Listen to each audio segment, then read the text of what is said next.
You've just turned off the lights, and you're lying in bed, doing what every responsible adult your age does, calculating exactly how many hours of sleep you'll get if you fall asleep right now. Congratulations. You've just enrolled in the nightly masterclass of overthinking that's been running since you hit your 30s. Or maybe it started when you had kids, got that promotion, or realized your retirement account isn't quite what those financial planning articles said it should be. Your body is tired, your eyes are heavy, but your brain has decided this is the perfect time for a comprehensive life review, starting with that mortgage refinancing decision from 2009 and ending with whether you should switch health insurance providers during open enrollment. Welcome to what Buddhist monks have been dealing with for 2,500 years. Except they didn't have to worry about their kids' college fund or whether that weird pain in their knee meant they should finally see a doctor. Lucky them. Right now, you're experiencing what the Buddha called dukkha, suffering. Not the dramatic kind you see in movies, but the special brand that comes from a mind that won't stop auditing your life choices.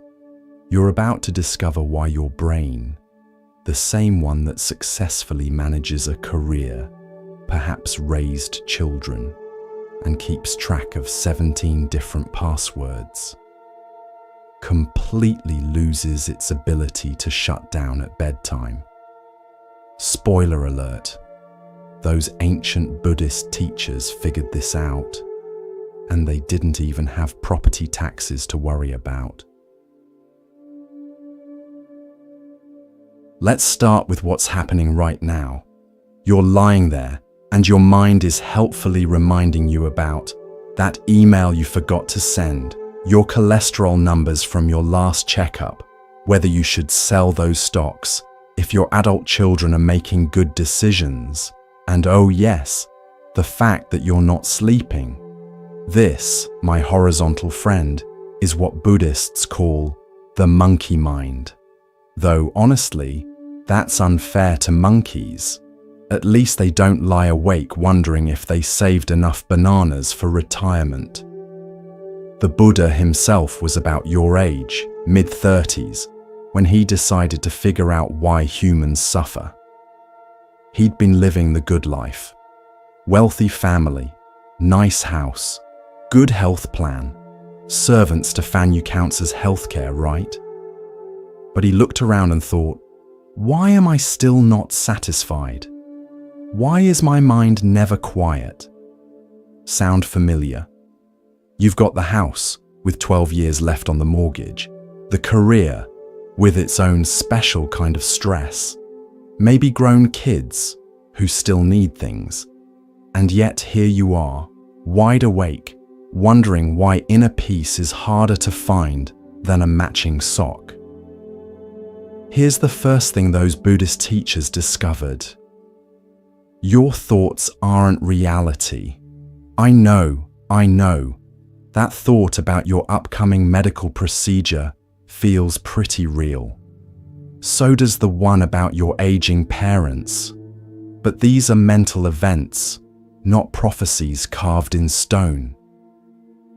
Right now, your mind is doing what minds do best, creating detailed disaster scenarios with the production value of a Hollywood blockbuster. Coming this fall, what if your retirement savings aren't enough? Starring your anxiety and featuring special guest appearances by every financial mistake you've made. Let's talk about the Four Noble Truths, which are basically the ancient equivalent of, here's why you can't sleep and what to do about it, without having to buy another self-help book. First noble. Truth. Life includes suffering, or as you're currently experiencing it. Why am I awake thinking about whether I should have bought long-term care insurance? You see, the Buddha noticed that even when life is good, and let's be honest, if you're in bed instead of a hospital, and you're worried about your retirement savings instead of your next meal, life is pretty good. We still find ways to be dissatisfied. It's like we're hardwired to find problems, even if we have to invent them. Second noble truth. Suffering comes from attachment and craving. In your case, that's the attachment to the idea that you should have your life completely figured out by now. Newsflash. Nobody does. Not even that friend from college who posts perfect vacation photos on Facebook. Your mind right now is attached to the idea that you should be asleep, which ironically is keeping you awake. It's like trying not to think about your blood pressure. Suddenly, that's all you can think about. Third noble truth. There's a way out of this suffering. And no, it doesn't involve meditation apps that cost $14.99 a month, though the Buddha would have probably had thoughts about subscription-based enlightenment. The way out isn't through more thinking. You've been thinking for several decades now, and where has it gotten you? Here, in bed, thinking about thinking. It's time for a different approach. Fourth noble truth. There's a path to freedom, the noble eightfold path. Don't worry, this isn't like that diet plan you tried last January. This actually works, and you don't have to give up wine.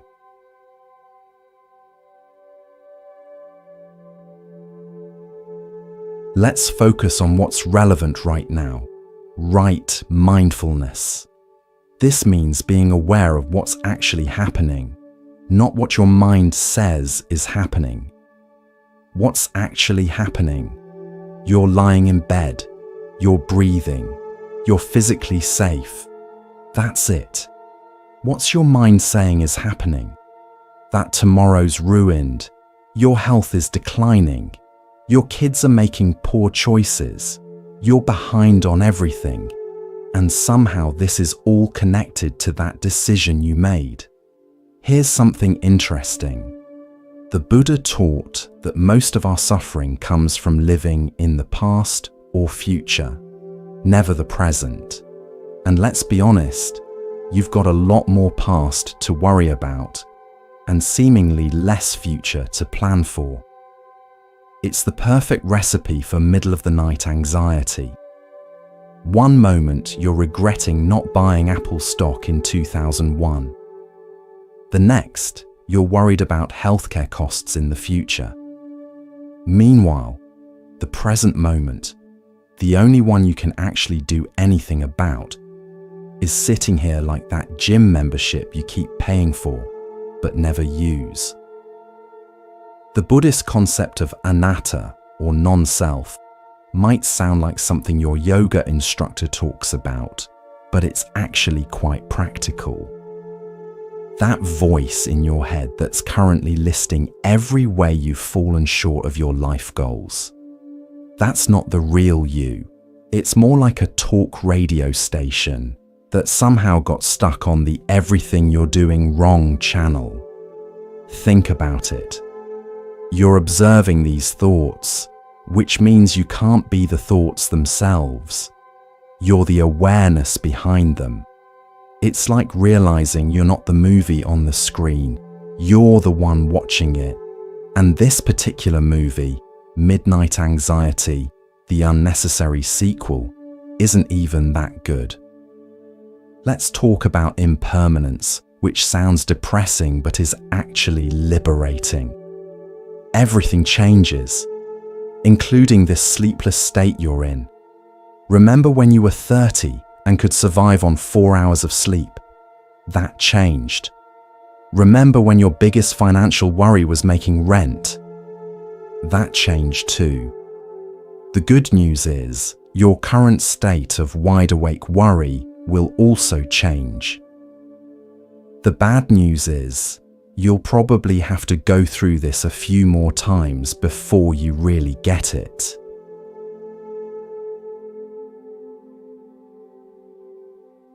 Most of the time, your mind is like a browser with 47 tabs open. Mortgage calculator, WebMD, never a good idea after midnight. Your kid's college tuition page, retirement planning, that article about foods that fight inflammation, and several others you don't even remember opening. The Buddhist practice isn't about closing all these tabs through force. It's about realizing you don't have to click on every pop-up thought that appears. Here's what meditation really is. It's not sitting cross-legged chanting Om, unless that's your thing. It's simply watching your thoughts without getting sucked into their drama. Right now, you can practice this in bed. Notice that thought about tomorrow's meeting. You don't have to follow it down the rabbit hole of, what if I say something stupid, leading to what if I get fired, leading to what if I can't pay the mortgage, leading to what if I end up living in my car. Just notice, there's a thought about tomorrow's meeting. Let it pass. Another one will be along shortly. They're more reliable than your local bus service. The Buddha talked about the middle way, avoiding extremes. At your age, you know about extremes. Extreme dieting. Remember that cabbage soup phase? Extreme exercise. Hello, weekend warrior injuries. Extreme worry, your current specialty. The middle way here is accepting that you're awake without panicking about being awake. It's like accepting that your metabolism isn't what it used to be. Fighting it only makes you miserable. Let's address something specific to your stage of life. The sandwich generation anxiety. You're worried about your aging parents and your adult children. You're planning for retirement while still paying off debts. You're dealing with your own health issues while managing everyone else's needs. The Buddha would point out that you're suffering not from these responsibilities, but from the stories you're telling yourself about them. I should have saved more. I should be healthier. I should have made better choices. Should. It's like your mind is a really judgmental life coach who works the night shift. Here's a Buddhist insight that's particularly relevant. The concept of right effort. This doesn't mean trying harder. You've been trying hard your whole life. It means trying differently. Right effort in this moment means not trying to force sleep. It means not battling your thoughts. It means lying here with a kind of radical acceptance. I'm awake. Millions of people my age are also awake right now, probably thinking similar thoughts. This is part of the human experience. You know what's funny? The Buddha achieved enlightenment by literally sitting still and doing nothing. After years of trying everything else, extreme fasting, intense meditation, studying with various teachers, he finally just sat down under a tree and stopped trying so hard. There's a lesson there for those of us who've spent decades believing that the answer to every problem is to work harder, think more, plan better. Sometimes the answer is to do less, not more. Your thoughts are like those spam calls you keep getting about your car's extended warranty. They're persistent, they seem urgent, but they're not actually important. You don't have to answer every one. Let's talk about compassion. Starting with self-compassion. You're lying here being incredibly hard on yourself for what? Being human? Having concerns? Caring about your family's well-being? These aren't character flaws. They're signs you're a responsible adult. The Buddha taught that suffering is universal. That person you think has it all figured out? They're probably awake at 2 a.m. wondering if they chose the right Medicare plan too. Here's something practical: the 5 hindrances to meditation, or in your case, sleep. 1. Desire, wanting things to be different. 2. Aversion, not wanting what's happening. 3. Sloth, torpor, that heaviness that isn't quite sleep. 4. Restlessness, your current state. 5. Doubt, wondering if anything will ever help. Recognize any of these? Of course you do. You're experiencing at least 3 right now. The Buddhist approach isn't to fight these hindrances, but to acknowledge them. Hello, restlessness. I see you're here again. Pull up a chair, but you don't get to drive. Think about how much energy you're spending right now fighting reality. You're awake. That's the reality. All the mental energy you're using to argue with this fact could power a small city. What if, and stay with me here, you just accepted being awake, not forever, just for this moment? What if instead of seeing this as wasted time, you saw it as found time? Time to practice being present, to observe your mind's habits, to maybe even find some peace. I know what you're thinking. Easy for you to say. You're not the one who has to function tomorrow on no sleep. Fair point. But here's the thing. You will function tomorrow. You functioned on little sleep before. Remember when your kids were babies? Remember pulling all-nighters in college? You're tougher than you think. The Buddha talked about right view, seeing things as they really are. Right now, your mind is adding a lot of extra suffering to the simple fact of being awake. It's like putting hot sauce on food that's already spicy, unnecessary and painful. Here's what's really happening.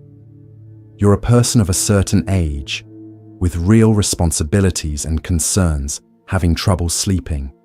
That's it. You're not failing at life. You're not uniquely anxious. You're just human. And here's the beautiful part. According to Buddhist teaching, this very moment, yes, this frustrating, sleepless moment, contains everything you need for peace.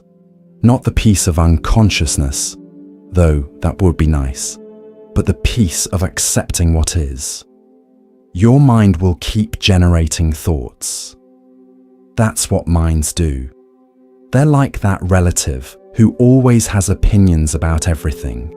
You can't stop them from talking, but you don't have to believe everything they say. As you lie there, possibly adjusting your pillow for the 15th time, not that anyone's counting, except your brain, which is keeping detailed records of everything. Let's talk about what Buddhist teachers call suffering upon suffering. You know this one. It's when you're upset about being upset, anxious about being anxious, worried that you're worrying too much.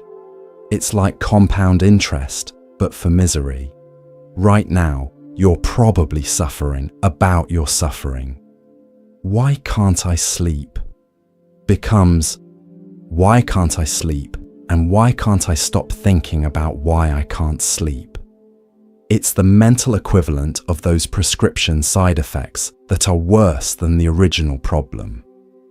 The Buddha would point out, if he were lying in your memory foam bed instead of sitting under a Bodhi tree, that this second layer of suffering is entirely optional.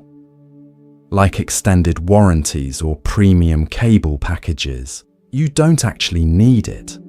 Let's talk about attachment. No, not your attachment to your morning coffee, though that's real, but your attachment to how you think things should be. You should be asleep. Your kids should call more often. Your retirement account should be bigger. Your back shouldn't hurt when you garden. Should. It's like your mind is running a constant audit of reality and finding it lacking. But here's what those Buddhist monks figured out while you were busy building a career and raising a family. Attachment to how things should be causes more suffering than the things themselves. Your sleeplessness isn't the real problem. The problem is your conviction that you absolutely must be asleep right now. It's like insisting it shouldn't rain during your vacation. You can insist all you want, but the rain doesn't care about your preferences. Speaking of preferences, let's address something specific to your stage of life, the growing awareness of impermanence. You've lived long enough to see that nothing stays the same. Parents age, children grow up and move away. Career pinnacles become distant memories. That metabolism you had at 25, gone with your collection of cassette tapes. The Buddha talked extensively about impermanence, but let's be honest, it hits different when you actually start experiencing it. When you realize you have more years behind you than ahead. When you notice you're starting to sound like your parents. When you can actually remember where you were when. For multiple historical events. This awareness of impermanence is exactly why you're lying awake calculating how many good years you have left. Your mind is trying to solve the unsolvable puzzle of mortality with the same approach you use for spreadsheets and tax returns. But here's what Buddhism teaches. Impermanence isn't the enemy. Resisting impermanence is.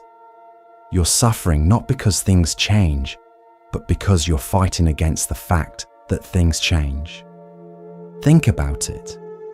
If nothing ever changed, you'd still be in that dead-end job from your 20s. Your kids would never have learned to walk. You'd never have grown wiser, more compassionate, more skilled at crossword puzzles or whatever hobby you've picked up to keep your mind sharp.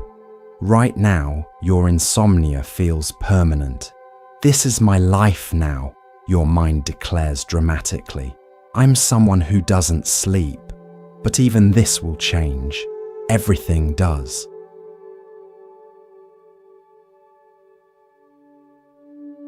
Let's explore the Buddhist concept of right effort as it applies to someone who's already spent decades making effort.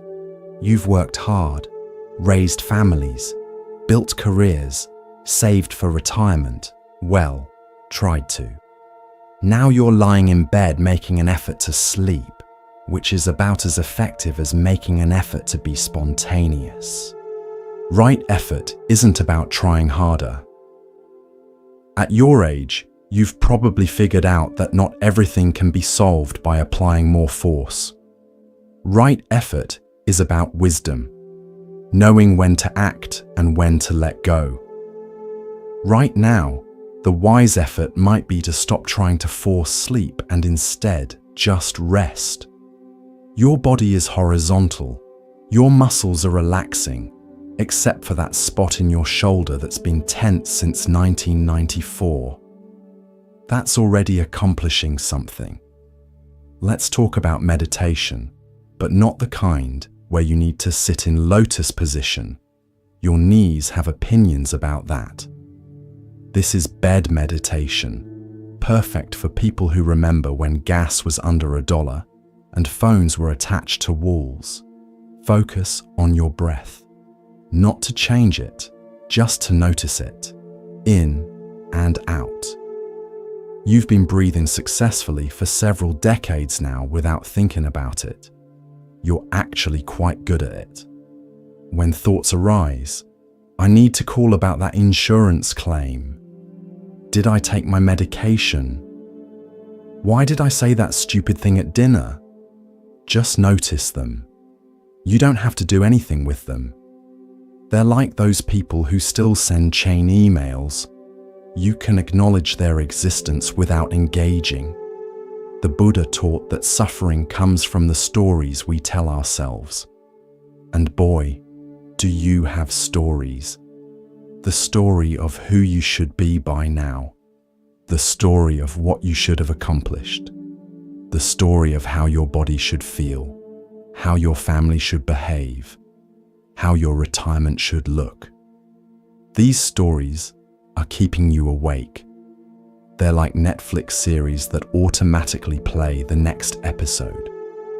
One anxious thought leads to another, and suddenly you're 6 seasons deep into anxiety, the complete collection.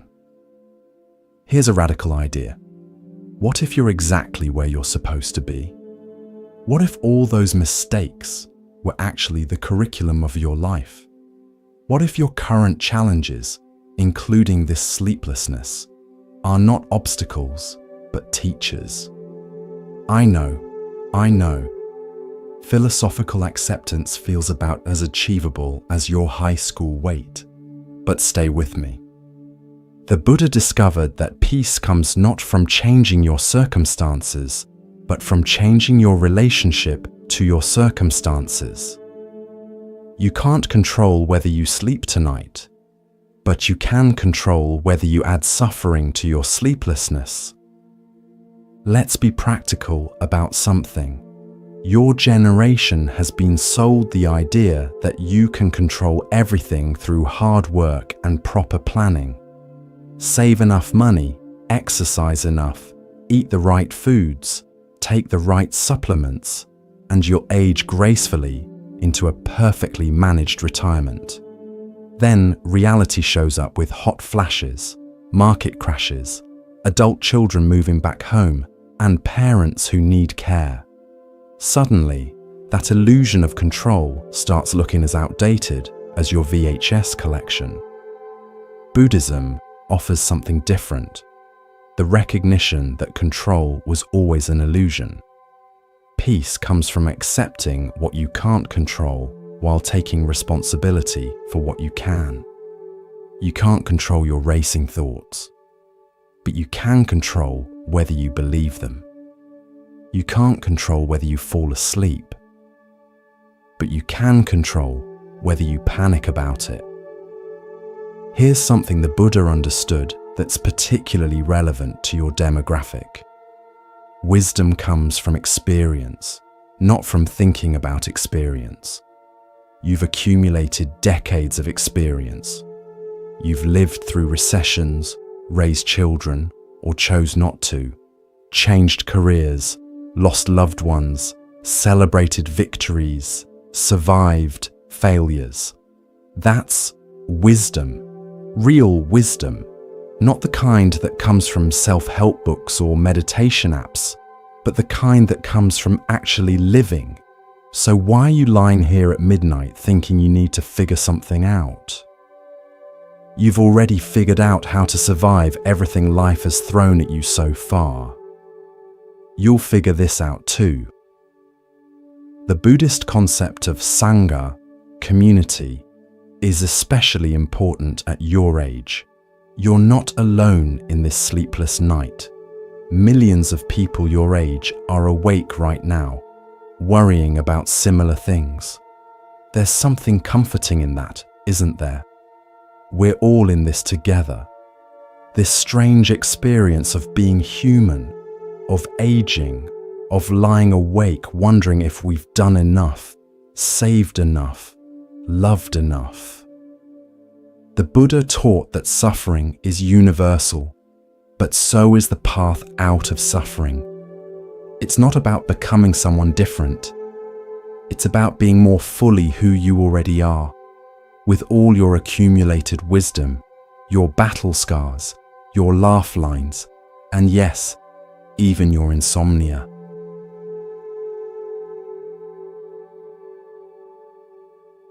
Let's talk about loving kindness meditation, adapted for someone whose idea of meditation might be staring at their coffee maker, waiting for it to finish brewing. Start with yourself. May I be happy. May I be peaceful. May I be free from suffering. May I get some damn sleep. The Buddha didn't say that last part, but he would understand. Now extend it to others. May all the other people my age lying awake right now be happy. May they be peaceful. May they stop Googling their symptoms. This practice isn't about feeling warm and fuzzy. It's about recognizing our shared humanity. That person you're worried about? They're probably worried about you too. Those adult children you're concerned about? They're likely lying awake worrying about you. It's worry all the way down, but also love, also care, also connection. The Buddha taught that we suffer because we feel separate, separate from others, separate from life, separate from the present moment. But lying here in the dark, breathing the same air as billions of others, worried about the same human concerns, you're not separate at all. Your racing thoughts about mortgage payments, medication side effects, and whether your kids are making good choices, these aren't signs that you're failing at life. They're signs that you're fully participating in it. Here's what Buddhism offers that's different from all those articles about sleep hygiene and stress management. The recognition that sometimes being awake at night is just part of the human experience. It's not a problem to be solved, but an experience to be had. Maybe tonight isn't about sleeping. Maybe it's about practicing being gentle with yourself, about observing your mind without judgment, about recognizing that you're exactly where you're supposed to be, even if that's wide awake. The Buddha found enlightenment not by escaping life's difficulties, but by facing them with compassion and wisdom. You don't need to find enlightenment tonight, though if you do, please share the secret. You just need to find a little peace with where you are.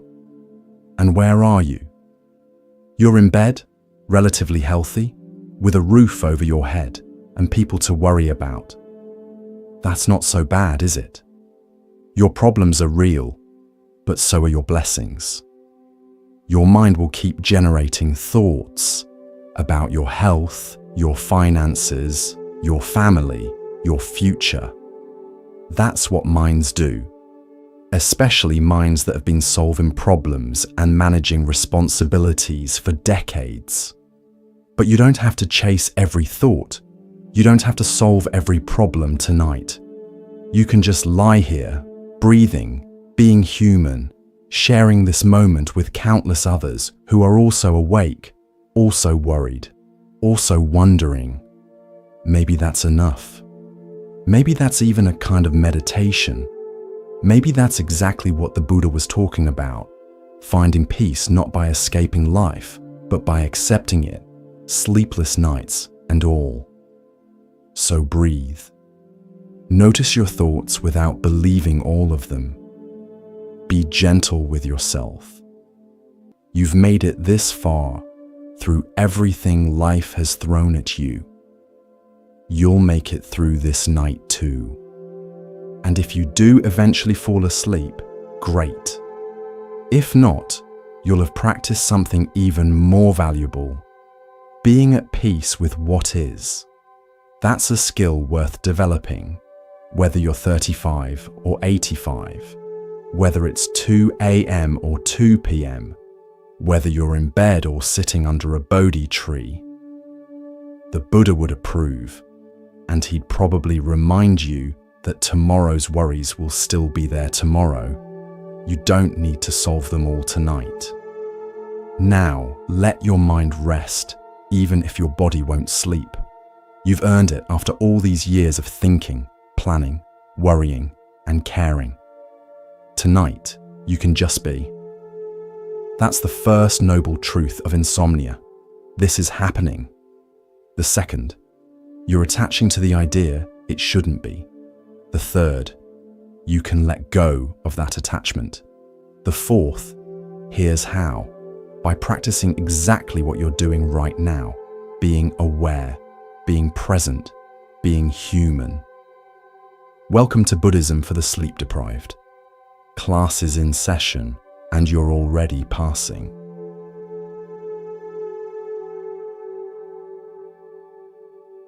So, you've been lying here for what feels like several lifetimes, and now your mind has decided to throw a party. Unfortunately, it's the kind of party where all the guests are your anxieties, and they're really getting comfortable. Welcome to the next chapter of your nightly mental marathon, where we explore why Buddhist monks spent centuries figuring out the human mind instead of, inventing coffee or comfortable sandals. You've just shifted position again. Not that anyone's counting, except your brain, which is keeping detailed statistics on everything, including how many times you've checked if your alarm is set, and how many times you've calculated the remaining hours until morning. This, my friend, is what the Buddha called papanka, the mental proliferation that turns a simple thought into an entire Netflix series. Except this series is called Every Possible Thing That Could Go Wrong, the complete collection, and you're binge-watching it against your will. Let's talk about what's really happening in that overactive mind of yours. See, 2,500 years ago, while most people were worried about things like will it rain and are those berries poisonous, logically, this wealthy prince named Siddhartha was lying awake wondering, why can't I just chill? He had everything: palace, servants, a dad who literally tried to hide all suffering from him. Imagine having a helicopter parent who owns actual helicopters. But there he was, probably lying awake just like you, thinking, there's got to be more to life than this. So he did what any reasonable person would do. Abandoned his cushy lifestyle to sit under a tree and figure out why humans can't stop overthinking. After several years of this, talk about commitment issues with sleep, he discovered something that would really annoy modern self-help gurus. The problem isn't your thoughts. The problem is that you think your thoughts are you. Right now, for instance, that voice in your head that's listing everything wrong with your life. That's not you. That's just mental radio static. You're the one hearing it. Big difference. The Buddha called this insight anatta, or non-self, which sounds like something your yoga teacher might say while you're trying not to fall over in tree pose. But here's what it actually means. That running commentary in your head, the one currently doing a performance review of your entire life, isn't the real you any more than a podcast is your actual friend talking to you. Let's get practical about this. You're lying here, and your mind is helpfully providing commentary, like a sports announcer who hates the home team, and there goes another minute of potential sleep. That's going to cost them tomorrow. Remember when they used to be able to function on 4 hours? Those days are gone, folks. This is what Buddhists call the monkey mind. Although honestly, that's unfair to monkeys. At least they sleep at night and don't lie awake, wondering if they saved enough bananas for retirement. Your particular monkey mind has evolved. It's got a mortgage, elderly parents to worry about, and it knows exactly how much sleep you need to function tomorrow, which is definitely more than you're getting. This is not your grandfather's monkey mind. This is monkey mind 2.0, with advanced anxiety features and real-time catastrophe simulation. The Buddha identified what he called the 5 hindrances to peace of mind. Let's see how many you're experiencing right now. First, there's sensual desire, not just the fun kind, but any wanting things to be different, like wanting to be asleep right now, or wanting your back to stop making that weird clicking sound, or wanting your kids to make better life choices. Second is ill will or aversion. That's the part of you that's angry at being awake, frustrated with your racing thoughts, or resentful that other people, probably, are sleeping peacefully while you're here getting a masterclass in Buddhist psychology. Third is sloth and torpor. That heavy, dull feeling that's not quite sleep, but makes thinking feel like wading through peanut butter. You know this one. It's why you've been staring at the ceiling without actually seeing it. Fourth is restlessness and worry. Oh, hello there. This is your current specialty. Your mind is like a squirrel that's discovered espresso, bouncing from one concern to another. Retirement funds, health issues, that weird sound your car is making, whether you remembered to move the laundry to the dryer. Fifth is doubt, not just regular doubt, but the special kind that makes you question everything. Did I make the right choices? Am I doing enough? Will anything I'm worrying about actually matter? Is this meditation stuff even real? Or am I just lying here listening to my own thoughts, like some kind of consciousness podcast? Congratulations, you're experiencing all 5 hindrances simultaneously. The Buddha would be impressed. Or concerned.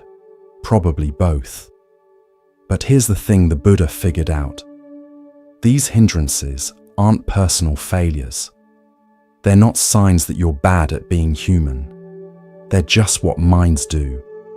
It's like being upset that water is wet or that teenagers are confusing.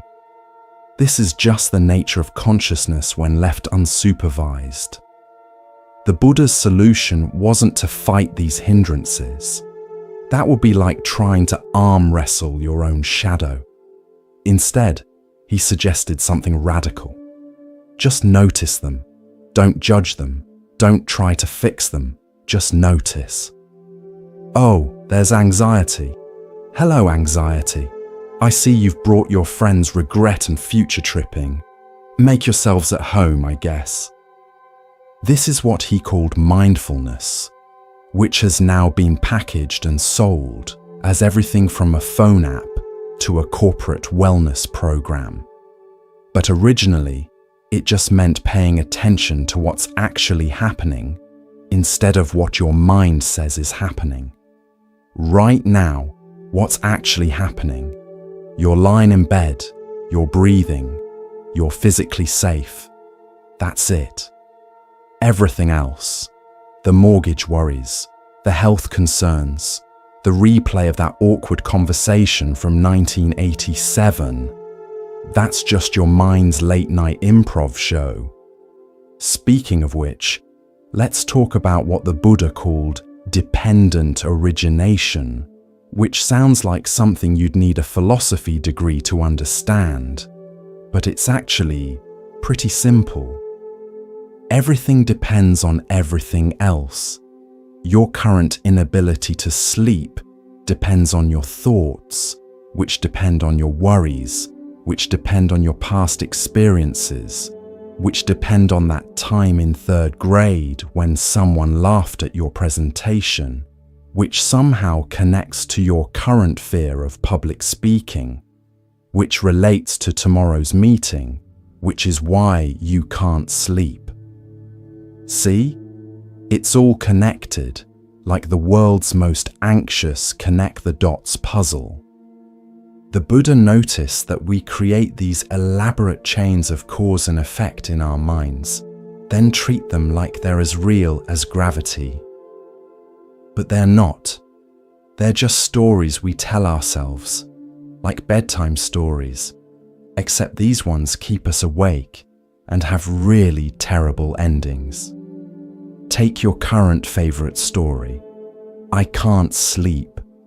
Therefore tomorrow will be terrible. Therefore I'll mess up at work. Therefore I'll lose my job. Therefore I'll end up living under a bridge. This is what Buddhists call catastrophizing, though they probably had a fancier Sanskrit term for it. The Buddha's insight was that you can break these chains at any point. You don't have to follow the thought train all the way to its final destination of doom. You can just notice, oh, there goes the catastrophe train again. Choo-choo, have fun without me. This is where the Buddha's teaching on impermanence comes in handy. Everything changes, including your current state of wide-eyed worry. The thoughts you're having right now, temporary. The feeling that you'll never sleep again, temporary. That embarrassing thing you said at last year's holiday party. Well, the embarrassment is temporary, even if your relatives' memories are unfortunately permanent. The Buddha pointed out that we suffer because we treat temporary things as permanent. We think our current problems will last forever. Our current feelings are our permanent personality, and our current thoughts are eternal truths. But they're not. They're more like weather, constantly changing, occasionally dramatic, and completely beyond our control. Speaking of lack of control, let's address what's really keeping you awake. The illusion that if you think about something hard enough, you can control it. This is like believing that if you worry about rain enough, you can change the weather. Your retirement account doesn't grow because you anxiety calculate it at night. Your adult children don't make better choices because you lie awake reviewing their options. The Buddha called this grasping, the desperate attempt to control the uncontrollable. It's exhausting, like trying to hold water in your fist or teach a cat to file taxes. But here's the revolutionary idea. What if you just didn't? What if you acknowledged that lying here, running worst-case scenarios, isn't actually productive? What if worrying about your health at night doesn't count as preventive medicine? This is what the Buddha meant by letting go, not giving up, not becoming irresponsible. Just recognizing that your mental hamster wheel isn't actually powering anything except your anxiety. Now, you might be thinking, easy for Buddha to say. He didn't have a mortgage, elderly parents, or kids who text, "We need to talk," at 11 p.m. Fair point. But he did have the same human brain you have, with all its default settings for worry, regret, and existential crises. The Buddha discovered that the mind has certain patterns, like software bugs that have been running since the Stone Age. These patterns made sense when we needed to remember which caves had bears and which berries were poisonous. But now, they just make us lie awake, wondering if we chose the right health insurance plan. One of these patterns is what Buddhists call dukkha, often translated as suffering, but really meaning the basic unsatisfactoriness of existence. It's that feeling that something's always slightly off, like wearing shoes that are half a size too small, or having a popcorn kernel stuck in your teeth. Forever. Right now, your dukkha might be manifesting as, "I should be asleep," or "I should have my life more figured out by now," or "I shouldn't still be making mistakes at my age." Your mind is shoulding all over you. The Buddha's first noble truth is simply acknowledging that this dissatisfaction exists. Not to be pessimistic, but to stop being surprised by it. Life includes difficulty, Sleep includes sleeplessness.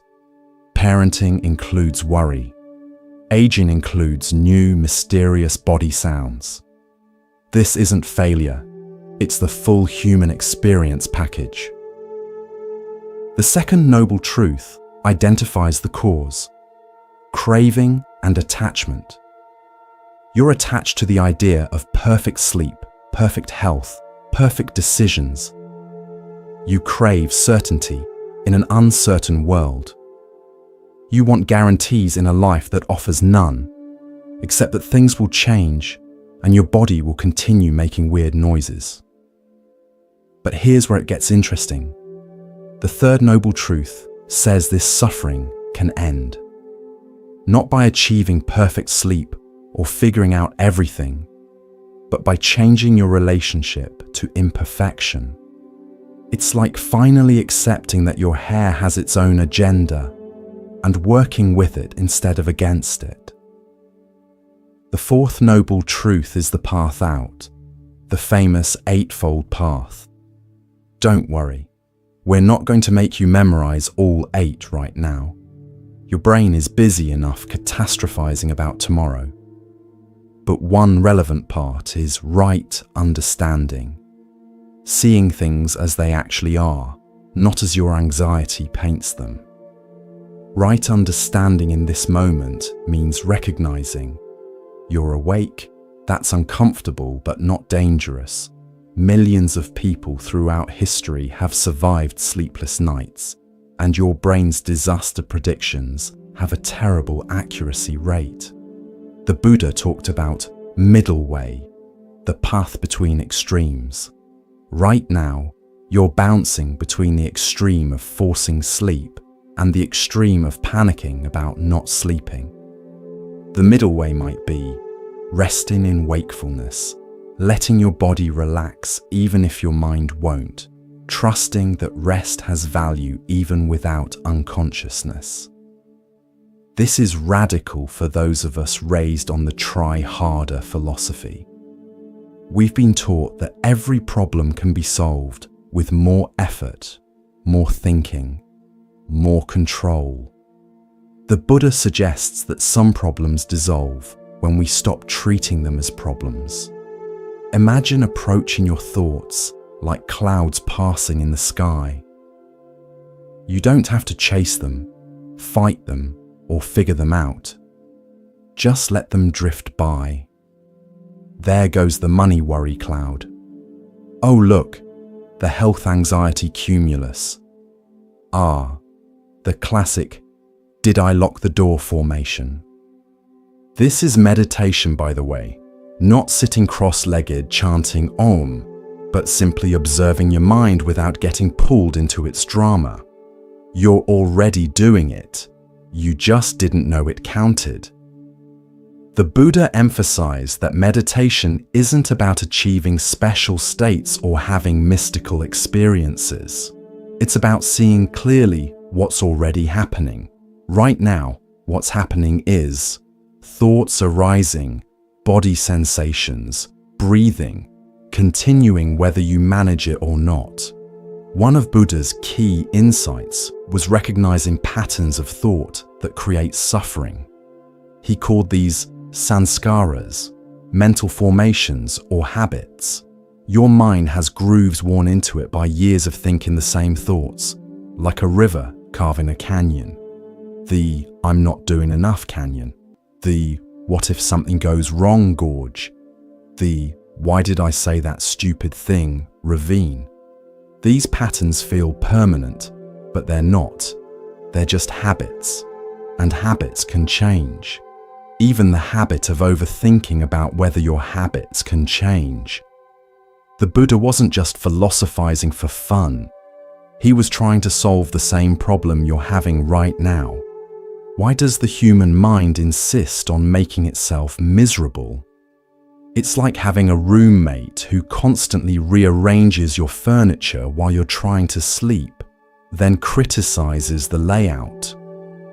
Let's talk about what the Buddha called the 3 characteristics of existence. Don't worry, this isn't going to be a philosophy lecture. Think of it more as understanding the operating system your mind runs on. First characteristic, impermanence, anicca. Everything changes. Your thoughts right now, they'll be different in 5 minutes. That worry about your retirement? It'll shift, evolve, maybe get replaced by a worry about your knee. Even your inability to sleep is impermanent, though it might not feel that way as you lie here counting imaginary sheep, who are probably also anxious about their future financial security. Second characteristic, suffering or dissatisfaction, dukkha. We've covered this one. It's the sense that something's always a bit off, like when your socks are slightly damp, or when someone says, "We need to talk," and you have to wait 3 hours to find out they just want to discuss dinner plans. Third characteristic, non-self, anatta. This is the big one. There's no fixed, permanent you having these thoughts. You're more like a river, constantly flowing, changing, never the same from one moment to the next.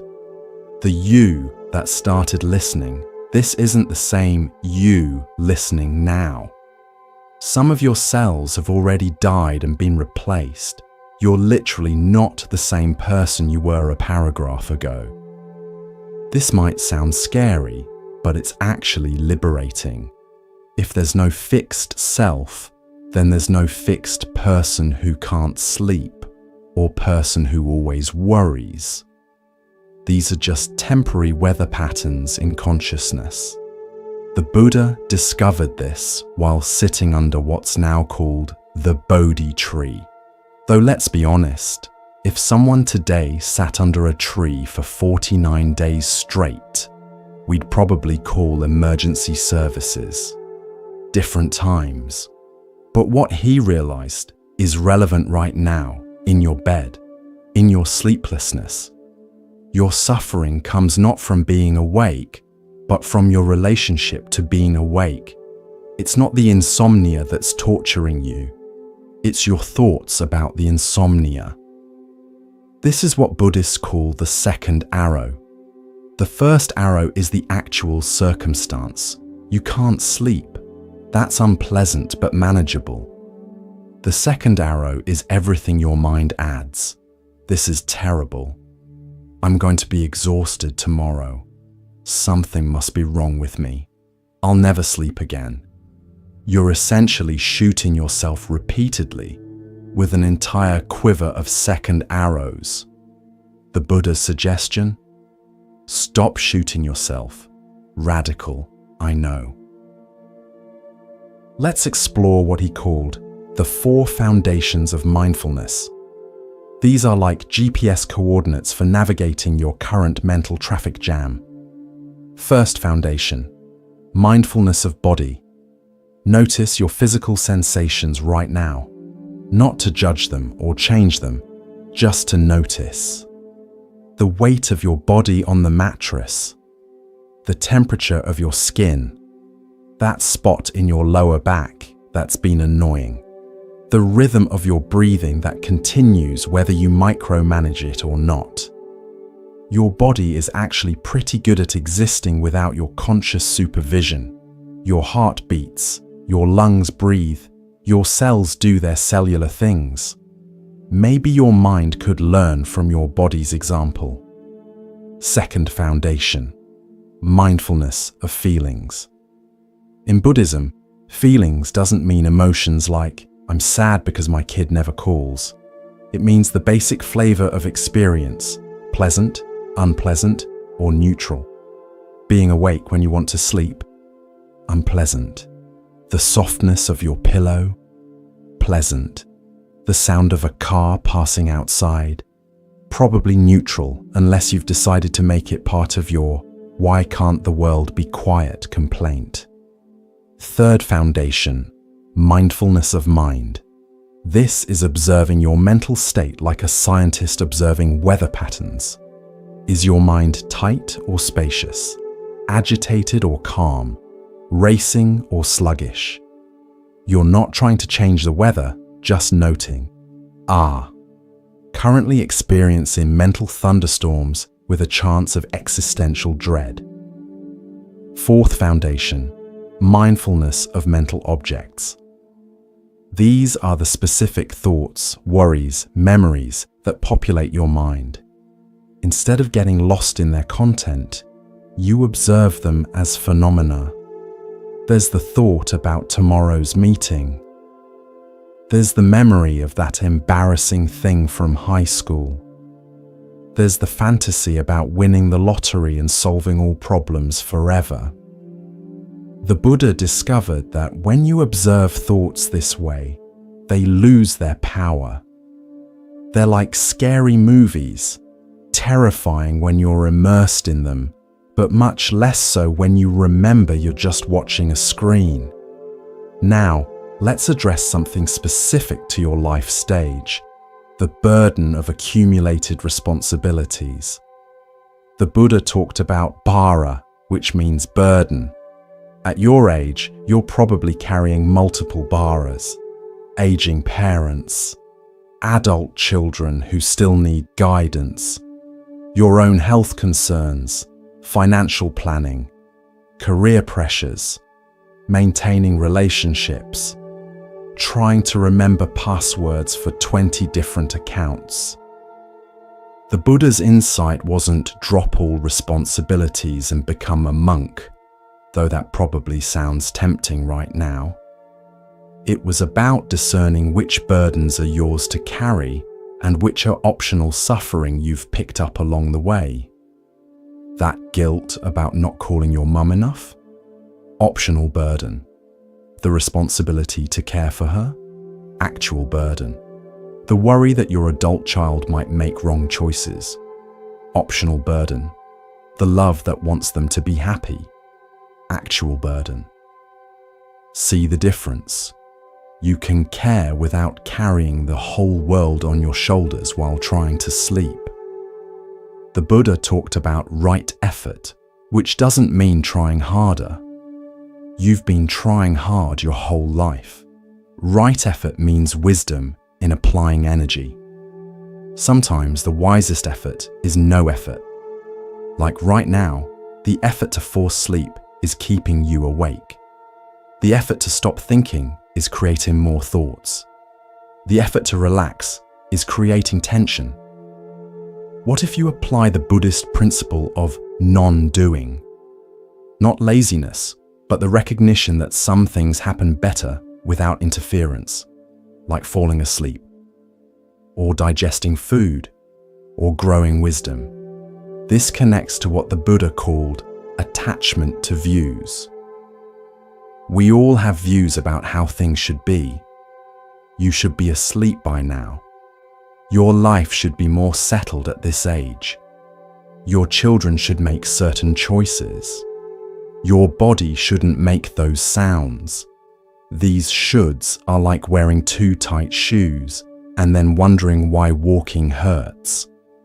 The Buddha suggested loosening your grip on how things should be, which creates space for accepting how things are. This doesn't mean resignation. It means seeing clearly. Right now, you are awake. That's the reality. Everything else is commentary added by your mind's inner film critic, who apparently specializes in disaster movies. Let's talk about the Buddha's teaching on karma. No, not the cosmic point system where you get rewarded for helping old ladies cross streets. Karma simply means action and consequence. The karma of fighting with reality is exhaustion. The karma of worrying is more worry. The karma of judging yourself for being awake is, well, you're experiencing it right now. But here's the good news. Karma also means you can create different consequences through different actions. The karma of accepting this moment is peace. The karma of observing thoughts without believing them is freedom. The karma of being kind to yourself is, well, try it and see. The Buddha emphasized that meditation isn't just about sitting cross-legged. It's about bringing awareness to whatever's happening. Right now, you're doing lying in bed meditation or insomnia meditation. Congratulations, you're practically a Zen master. In fact, some of the deepest insights in Buddhist history happened during ordinary activities. The Buddha's enlightenment came while sitting. Huineng, the sixth patriarch of Zen, got enlightened while hearing someone recite scripture. Another monk achieved enlightenment while sweeping. Maybe tonight's your night for enlightenment while failing to sleep. The Buddha talked about the middle way between extremes. Right now, you might be swinging between the extremes of fighting wakefulness and despairing about it. The middle way might be, I'm awake. That's okay. My body is resting even if my mind isn't. This too shall pass. This is revolutionary for those of us trained in the, if at first you don't succeed, try harder until you break something, school of life. The middle way suggests that sometimes the solution is to stop treating something as a problem. Let's explore what Buddhists call emptiness, shunyata. Don't worry, this isn't nihilistic nothing matters philosophy. It means things don't exist in the solid, permanent way we think they do. Your insomnia isn't a solid thing. It's a combination of physical sensations, thoughts, emotions, and circumstances, all of which are changing moment by moment. Right now, insomnia might include physical alertness, mental activity, emotional frustration, thoughts about tomorrow, memories of other sleepless nights, and cultural conditioning about the importance of 8 hours. Remove any element and the experience changes. It's not a solid thing. It's a temporary constellation of conditions. Understanding emptiness means recognizing that your current experience is more fluid than it appears. You're not an insomniac. You're a person experiencing wakefulness right now. Big difference. The Buddha taught about dependent origination. Everything arises in dependence on causes and conditions.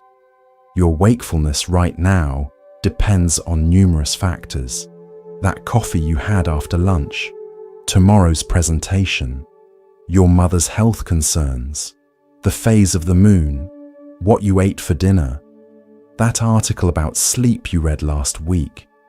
Change any condition and the experience changes. This is hopeful.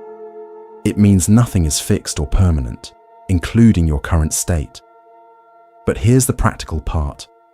While you can't control all conditions, you can influence some. The Buddha called this skillful means, working wisely with what's available. Right now, you can't control your racing thoughts, but you can control whether you believe them. You can't force sleep, but you can allow rest. The Buddha noticed that humans have what he called proliferation, papanka, the tendency to elaborate simple experiences into complex problems. A simple sensation of wakefulness becomes, I have insomnia becomes, I'll never sleep properly, becomes my health will deteriorate, becomes I'll die alone and tired. This is your mind's hobby, turning molehills into mountain ranges. The Buddha's suggestion?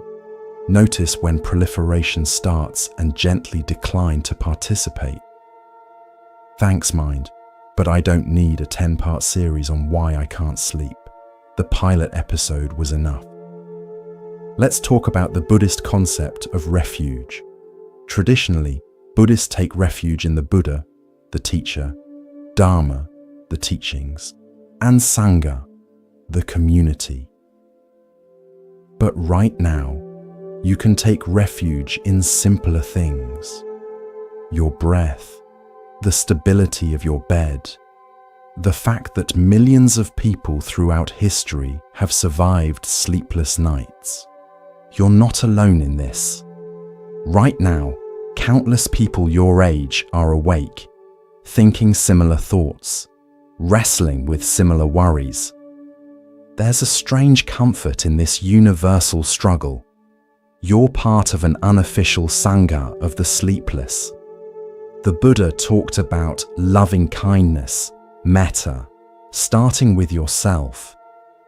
This is radical for those of us trained to be our own harshest critics. Try this.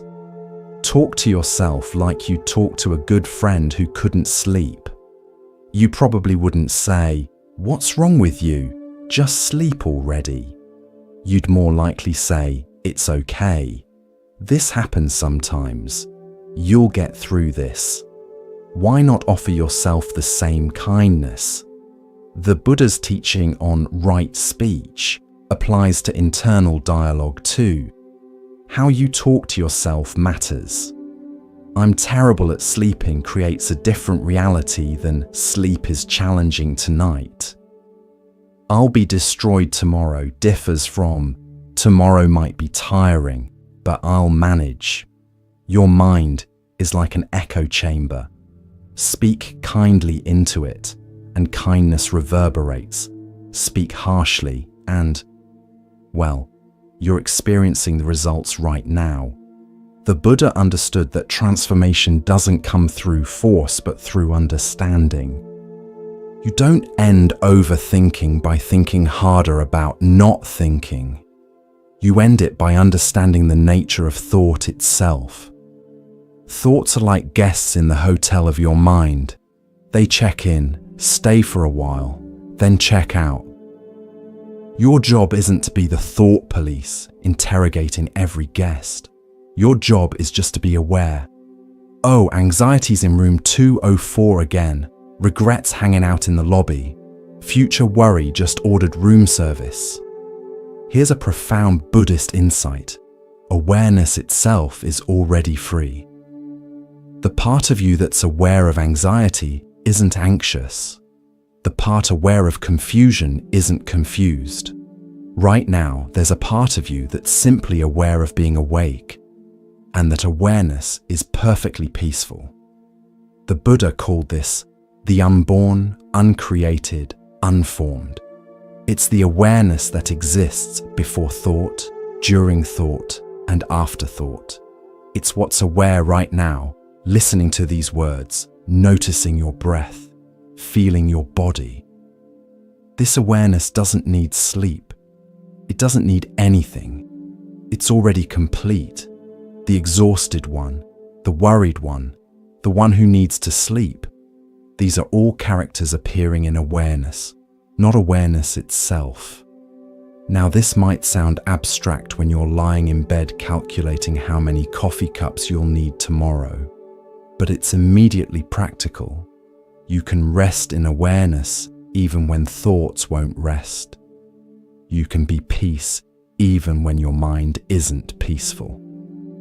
The Buddha's final teaching was, be a light unto yourself. He wasn't saying figure it out alone. He was pointing to the light of awareness that's already within you, illuminating your experience right now. This light doesn't flicker when thoughts arise. It doesn't dim with worry. It doesn't need sleep to shine. So here you are, lying in bed, a perfect laboratory for Buddha's ancient experiments in consciousness. Every moment of wakefulness is an opportunity to observe the mind's patterns. Every thought is a chance to practice non-attachment. Every breath is an invitation to presence. You're not failing at sleep. You're succeeding at awareness. You're not having a problem. You're having an experience. And experiences, as the Buddha pointed out 2,500 years ago, are impermanent. Even this one. The great Buddhist teacher, Shunryu Suzuki said, "The most important point is to accept yourself and stand on your 2 feet. Right now, you're lying on your back, but the principle applies. Accept this moment. Accept your wakefulness. Accept your busy mind. Accept that acceptance is really hard at 3 a.m. This is the path. Not some perfect meditation in a peaceful temple, but this imperfect moment in your imperfect bed with your imperfect mind doing its imperfect thing. This is where awakening happens. Not in spite of your racing thoughts, but right in the middle of them. So maybe tonight isn't about sleeping.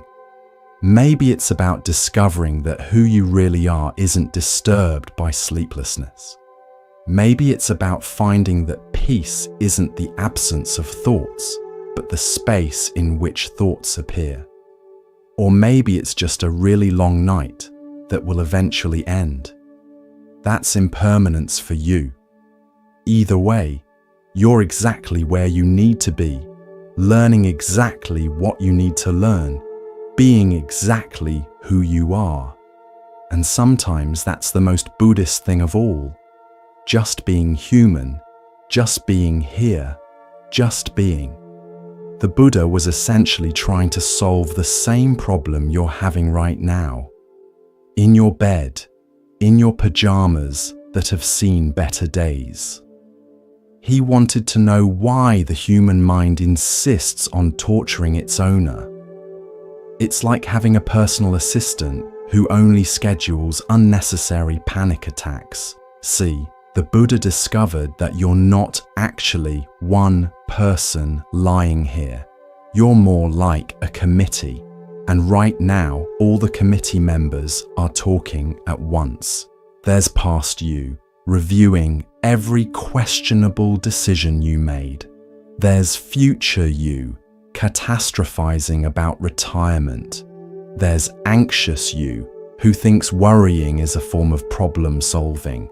And poor present you is just trying to get some rest while this circus plays out.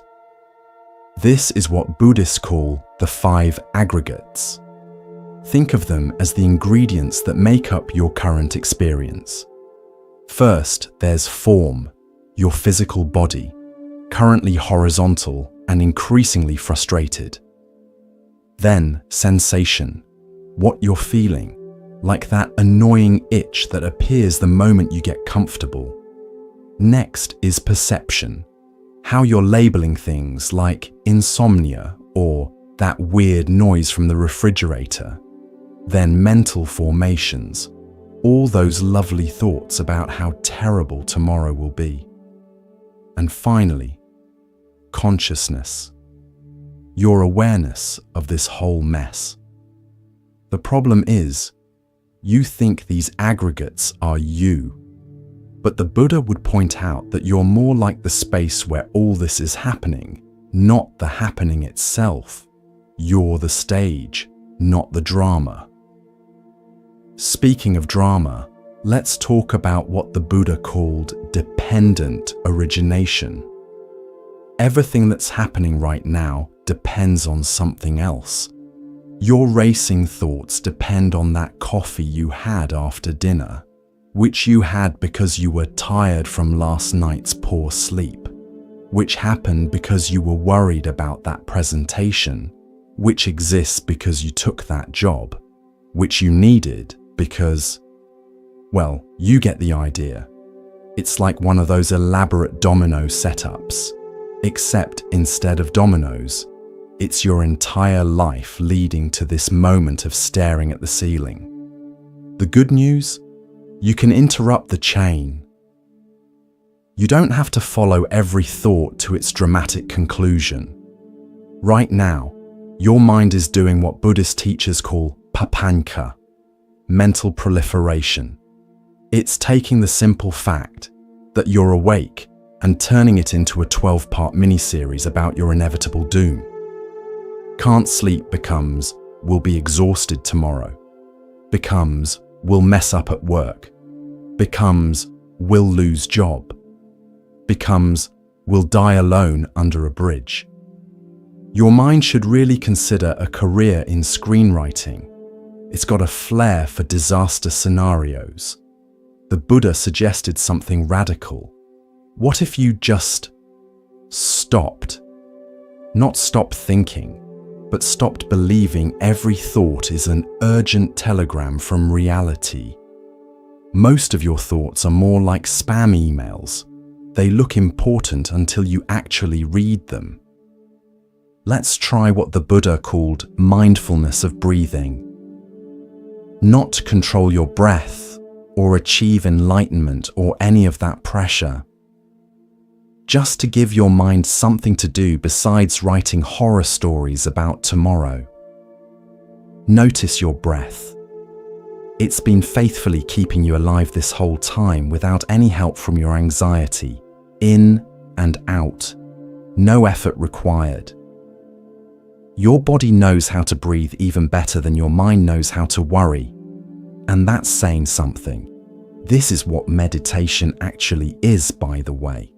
Not sitting pretzel-legged on a mountain, but just paying attention to what's already happening. Congratulations, you're meditating. Don't let it go to your head. The Buddha talked about suffering, dukkha, but he didn't mean dramatic, wailing and gnashing of teeth suffering. He meant this exact feeling you have right now.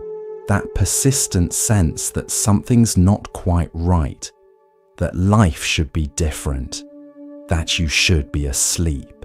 It's like having a stone in your shoe. Not agonizing, just annoying. And the more you think about it, the more annoying it gets. The second noble truth says this suffering comes from craving and aversion. Right now, you're craving sleep and feeling aversion to wakefulness.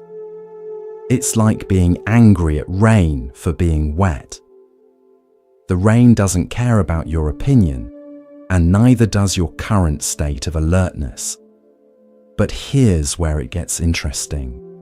The third noble truth says this suffering can end, not by finally falling asleep, though that would be nice, but by changing your relationship to being awake. It's like finally accepting that your difficult relative is who they are. The struggle ends when you stop trying to change what you can't change. The Buddha wasn't suggesting you become a doormat to insomnia. He was pointing out that the real suffering isn't being awake. It's fighting with being awake. It's all the stories you're telling yourself about what this means. Remember impermanence. Everything changes. This sleeplessness will pass. Your racing thoughts will eventually tire themselves out. Even your frustration about being frustrated is already shifting. Nothing stays the same, including this supposedly eternal night. The Buddha discovered something else. There's no fixed you experiencing all this. The you of an hour ago, the one who optimistically got into bed thinking tonight would be different, is gone. The you of tomorrow morning doesn't exist yet. There's just this moment's experience already morphing into the next one. This might sound like philosophical nonsense when you're lying here calculating how many hours until your alarm, but it's immediately practical. If there's no permanent you, then there's no permanent bad sleeper. You're not cursed. You're just experiencing what millions of humans throughout history have experienced. The Buddha called this insight anatta, or non-self. It's not that you don't exist. Your mortgage company certainly thinks you do. It's that you're more fluid than you think. You're like a river, constantly changing, never the same from one moment to the next. The you that can't sleep is just a temporary eddy in the flow. Let's talk about the middle way. Right now, you're swinging between extremes, trying to force sleep and despairing about wakefulness. The middle way suggests a third option, just being. Not trying to sleep, not fighting being awake, just existing. Revolutionary, isn't it? The idea that you don't have to do anything about this moment. That maybe this is just what's happening, neither good nor bad, just is. The Buddha taught about right effort, which doesn't mean trying harder. You've been trying hard your whole life. Right effort is more like wise effort. Sometimes the wisest effort is no effort. Like right now, the effort to sleep is keeping you awake. What if you just stopped trying? This connects to what Buddhists call letting go. Not giving up, not becoming passive, just loosening your grip. You're holding on to consciousness like it's the last cookie in the jar. What if you just put the cookie down? The Buddha observed that we create most of our suffering through what he called the second arrow. The first arrow is what happens. You can't sleep. The second arrow is our reaction. This is terrible. I'm doomed. Why me? You're basically shooting yourself repeatedly while complaining about being wounded. Here's a wild idea. What if you just took the first arrow? You're awake. That's it. No story, no drama, no future catastrophe. Just awake. The Buddha talked about skillful means, using whatever works. Right now, skillful means might be remembering that you've survived every sleepless night so far, or finding humor in the absolute certainty with which your mind predicts tomorrow's disasters. Your mind's prediction accuracy is about as good as those fortune-telling machines at carnivals. Let's explore loving kindness meditation, which starts with being kind to yourself. Radical concept, right? Instead of berating yourself for being awake, what if you talk to yourself like you'd talk to a friend in the same situation? Hey there, you're having a rough night. That's okay. This happens sometimes. You'll get through this like you always do. See? No one ever achieved enlightenment through self-criticism, though plenty of people have tried. The Buddha emphasized that wisdom isn't something you acquire. It's something you uncover. Like clearing dust off a mirror. Right now, your mirror is covered with thoughts, worries, and that recurring memory of that embarrassing thing you did. But underneath all that dust is clarity. It's always been there. It doesn't need sleep to exist. It doesn't need perfect conditions. It's the part of you that's aware of all this chaos, but isn't chaotic itself. This is what the Buddha meant by Buddha nature. Not some mystical state you have to achieve, but what you already are underneath all the mental noise. You don't become enlightened. You just stop identifying with the static. Speaking of identification, the Buddha noticed we suffer because we identify with our thoughts. Right now, you think you are your insomnia, but you're not. You're the one aware of it. Big difference. You're not the clouds, you're the sky. The clouds of thought come and go, but the sky remains. Even the darkest, stormiest thoughts can't damage the sky itself. The Buddha taught about right understanding, which in your current situation means understanding that this is temporary, even if it doesn't feel like it. Fighting it makes it worse.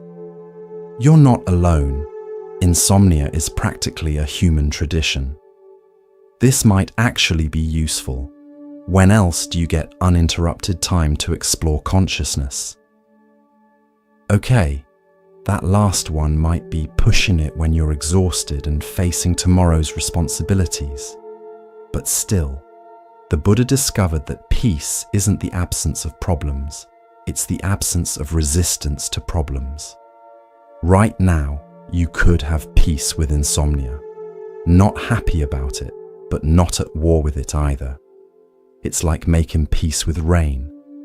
You don't have to love it, but fighting it is exhausting and pointless. The rain rains, you get wet, life goes on. The Buddha's path isn't about perfect conditions, it's about finding freedom within imperfect conditions, like right now, in your bed, wide awake when you should be sleeping. But who wrote that should? Some cosmic sleep police? The International Council of Proper Bedtimes? Or just your mind, which also thinks you should have made different choices? The Buddha would suggest examining these shoulds. They're not laws of physics. They're just thoughts wearing authoritative costumes. Here's the thing about Buddhist practice. It's not about achieving special states. It's about being present with ordinary states, like insomnia. Congratulations, you're having a profound spiritual experience. It just happens to feel terrible. But even terrible is just a label. Strip away the label, and what's left? Physical sensations, mental activity, breath going in and out, life happening. The Buddha didn't promise to eliminate difficult experiences. He promised a way to not suffer about them. There's a difference between pain, can't sleep, and suffering, the mental anguish about not sleeping. Right now, you're experiencing both, but you could just experience the first one. Novel idea, right? This is what the Buddha meant by liberation. Not freedom from experiences, but freedom within experiences. Even this one, even insomnia, even now. So here you are, involuntarily studying Buddhist philosophy in your bed. The Buddha would probably find this amusing. He spent years trying to achieve enlightenment through extreme practices, when all along it was available in ordinary moments, like this one, where you're finally starting to see that maybe, just maybe, this sleepless night isn't your enemy. Maybe it's your teacher. And maybe the lesson isn't about sleep at all. Maybe it's about waking up.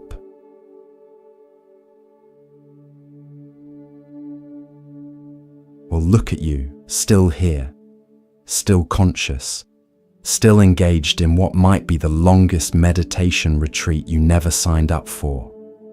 Your bed has become your monastery. Your racing thoughts are your fellow monks, and that weird sound your house makes, that's your temple bell. Welcome to the advanced course in Buddhist philosophy, where the tuition is paid in lost sleep, and the final exam is whether you can find peace while your neighbor's dog discusses philosophy with the moon. You've made it through the initial panic of, why can't I sleep? Survived the intermediate despair of, I'll never sleep again. And now you're entering what Buddhist masters call the "are you kidding me?" stage of enlightenment. The Buddha himself went through something similar. After years of extreme practices, starving himself until his spine could be felt through his stomach, not recommended. Meditating until birds built nests in his hair, definitely not recommended. He realized something profound. Trying too hard is just another form of suffering. So there he sat under his Bodhi tree, probably around this time of night, thinking, well, this isn't working. And in that moment of giving up, he found what he'd been seeking. The universe has a weird sense of humor like that. Right now, you might be experiencing what Zen masters call the great doubt. Not the small doubt of, did I lock the door? But the existential doubt of, will this night ever end? And do I actually exist? Or am I just a collection of worries pretending to be a person? Congratulations, You're having the same realizations that took ancient monks years of mountain retreats to achieve. And you didn't even have to give up your Netflix subscription. Let's talk about what the Buddha discovered in those pre-dawn hours that made him go, "Oh. Well, that's embarrassingly obvious." He realized that the whole problem, the entire cosmic joke, is that we're looking for peace everywhere except where it actually is, right here, right now, in this moment. You're looking for sleep in the future. If I fall asleep now, I'll get X hours. But sleep, like enlightenment, only happens in the present. You can't schedule it. You can't force it. You can't negotiate with it. It's like trying to schedule spontaneity or plan a surprise party for yourself. The Buddha called this the paradox of seeking. The more you seek sleep, the more it eludes you. The more you chase peace, the more agitated you become. It's like trying to calm water by smoothing it with your hands. You're the problem you're trying to solve. But here's where it gets interesting. In the deepest part of the night, when all your usual strategies have failed, when you've given up hope of sleep, something shifts. This is what Buddhist teachers call the great release. Though in your case, it might be more like the great whatever. You stop fighting, not because you're wise, but because you're exhausted. Not because you've achieved enlightenment, but because you've run out of options. And in that surrender, something opens. The Buddha talked about the gateless gate, the entrance to peace that's not an entrance because you're already inside. Right now, lying in your bed, you're standing at this gate, the key to opening it. Stop looking for the key. I know. Buddhist paradoxes at this hour feel like someone offering you a riddle when you need a sandwich. But stick with me. You've been approaching sleep like a problem to be solved. But what if it's more like weather? Something that happens when conditions are right. You can't make it rain by worrying about drought. You can't make sleep come by fearing its absence. The Buddha discovered something called the middle way, which sounds like a compromise but is actually more radical. It's not halfway between sleeping and waking. It's stepping out of the whole game. It's like realizing you don't have to win or lose at sleep. You can just be. Right now you're caught in what Buddhists call dualistic thinking. Sleep good, awake bad, rest good, activity bad. But what if, and hear me out, what if being awake right now is exactly what's supposed to be happening? I can feel your skepticism from here. Great. So I'm supposed to be exhausted tomorrow? That's the cosmic plan? But that's not what the Buddha meant. He was pointing to something more subtle. What if this moment, this exact experience of lying awake, contains everything you need? What if the peace you're seeking isn't in some future sleep, but in accepting this present wakefulness? This is what Zen folks call selling water by the river. You're looking everywhere for something you already have. Peace isn't something you achieve after you solve the sleep problem. Peace is what's here when you stop making sleep a problem. Let's try something the Buddha called bare attention. Instead of thinking about your thoughts, just notice them.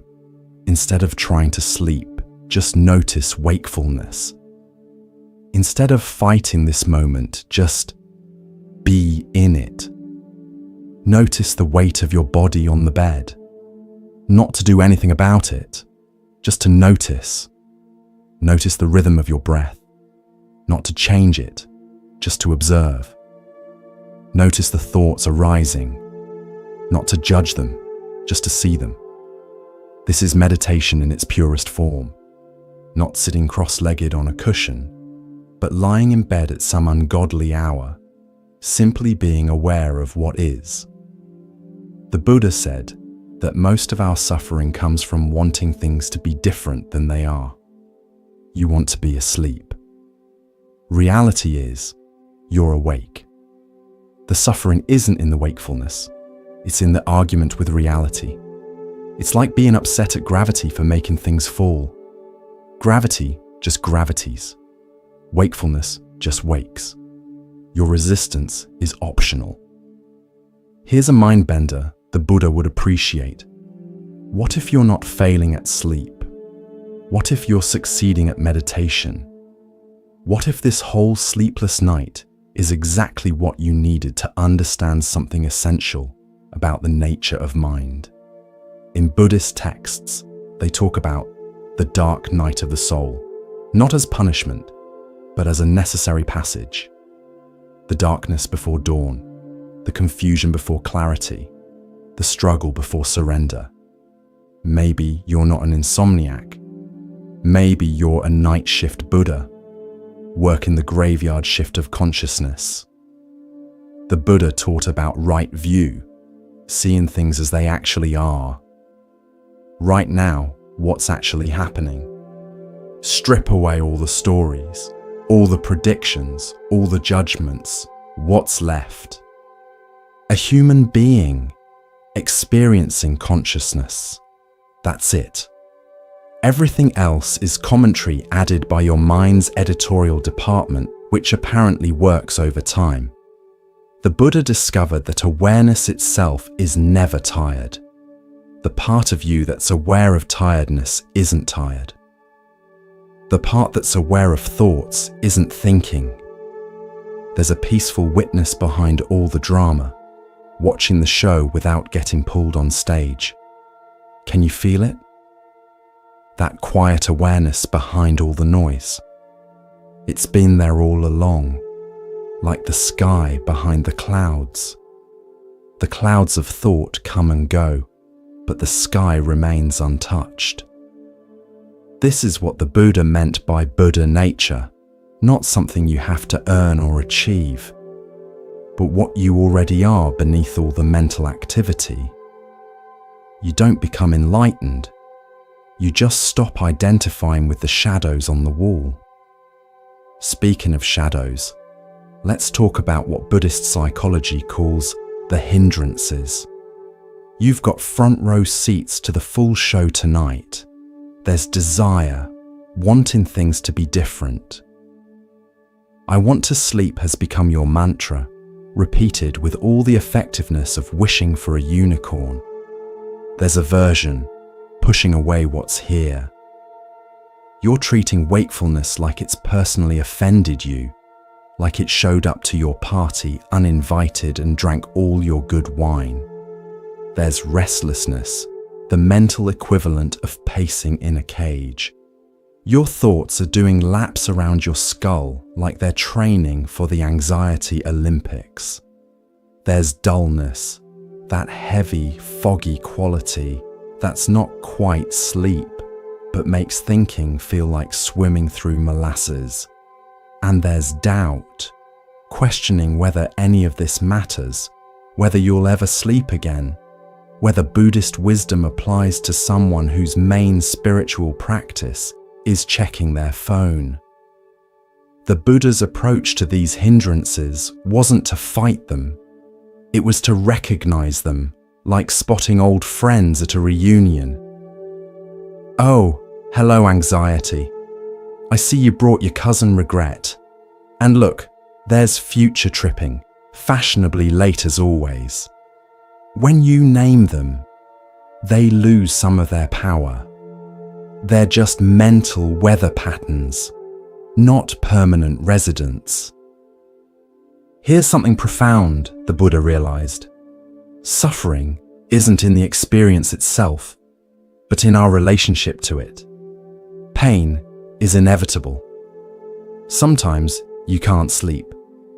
But suffering is optional. It comes from fighting with the pain. Right now, you could have insomnia without suffering about insomnia. Wild concept, right? Like having rain without getting wet.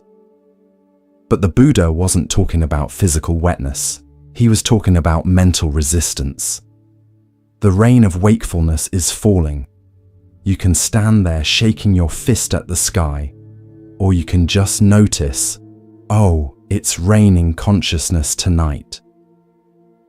Let's explore what the Buddha called the 4 foundations of mindfulness, which sounds like a construction project, but is actually about building awareness. First foundation, mindfulness of body. Notice your physical experience right now, not to judge it or change it, just to know it.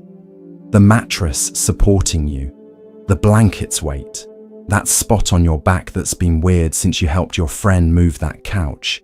Your body is here, doing its thing, whether your mind approves or not.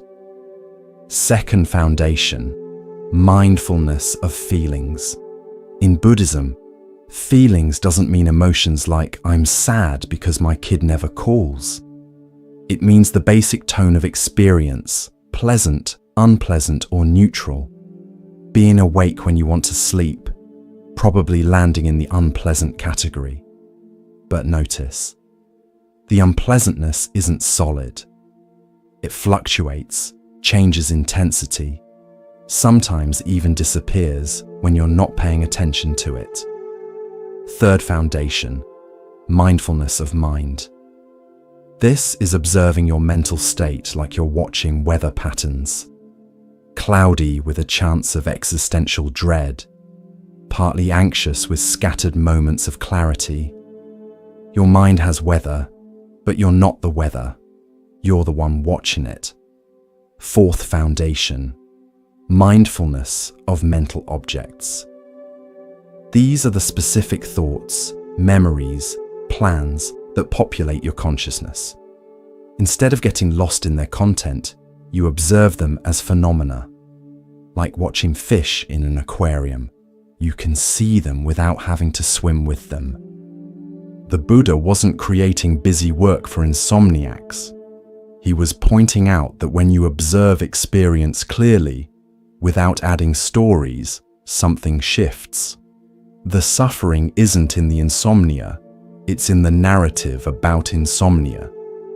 Your narrative might be, this is terrible. I'll be exhausted tomorrow.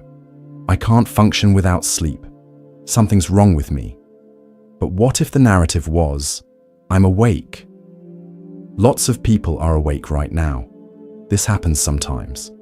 It's not my preference, but it's workable. Same situation, different suffering level. The Buddha talked about dependent origination. Everything arises based on causes and conditions. Your wakefulness right now isn't random punishment from the universe. It's the result of countless factors. What you ate, what you thought about, your stress levels, the phase of the moon, that article about sleep you read last week that's now making you anxious about being anxious about sleep.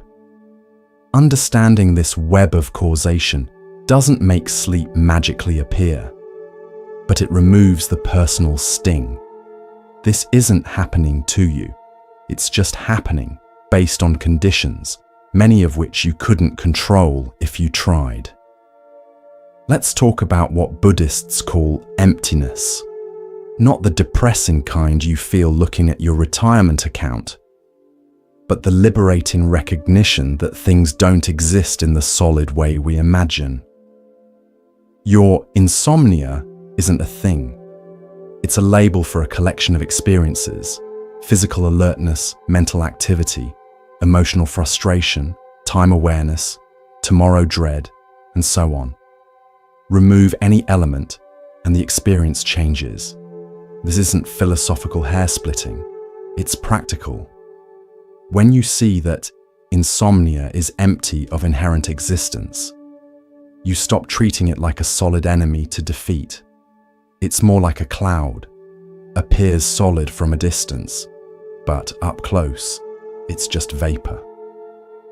The Buddha discovered something called the 3 characteristics of existence.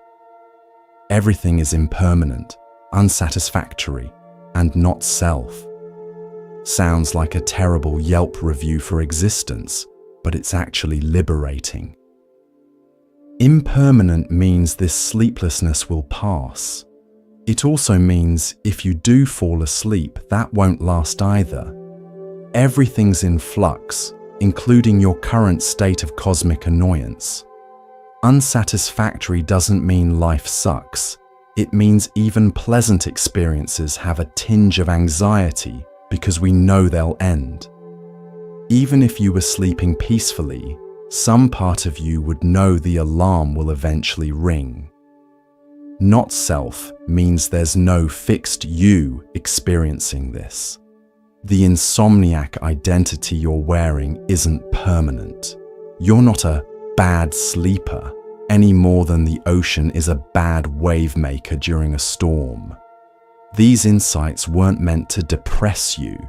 They're meant to liberate you from taking everything so personally. The universe isn't targeting you with insomnia. You're just experiencing what millions of humans have experienced since we invented the concept of bedtime. The Buddha talked about right effort, which doesn't mean trying harder. You've been trying hard all night. Right effort is more like appropriate effort. Sometimes the most appropriate effort is no effort. It's like quicksand. The more you struggle, the deeper you sink. But if you stop fighting, you float. Sleep is similar. The more you chase it, the faster it runs. But if you stop chasing, well, you might not immediately fall asleep, but at least you stop exhausting yourself with the chase. This connects to what Buddhists call Wu Wei, effortless action. It's not doing nothing. It's doing exactly what's needed, no more, no less. Right now, what's needed might just be here, breathing, being human. The Buddha emphasized that awakening isn't something you achieve through force. It's something you allow through understanding. You don't storm the gates of enlightenment. You realize you were never outside them. Same with sleep. You don't conquer it. You allow it. And sometimes, like tonight, it doesn't feel like allowing. That's okay too. The Buddha would say that's perfect material for practice. Let's explore the concept of beginner's mind from Zen Buddhism. It means approaching each moment fresh, without the weight of past experiences. Yes, you've had insomnia before. Yes, it was unpleasant. But this moment of wakefulness is brand new. What if you approached it with curiosity instead of dread? Look at that. I'm awake. I wonder what this is like. Instead of, oh no, not again. This is terrible. I know exactly how this goes. Beginner's mind doesn't mean pretending everything's fine. It means not assuming you know how everything will unfold. Maybe tonight is different. Maybe this wakefulness has something to teach you. Maybe you'll discover something profound about consciousness. Or maybe you'll just be tired tomorrow. But you don't know yet.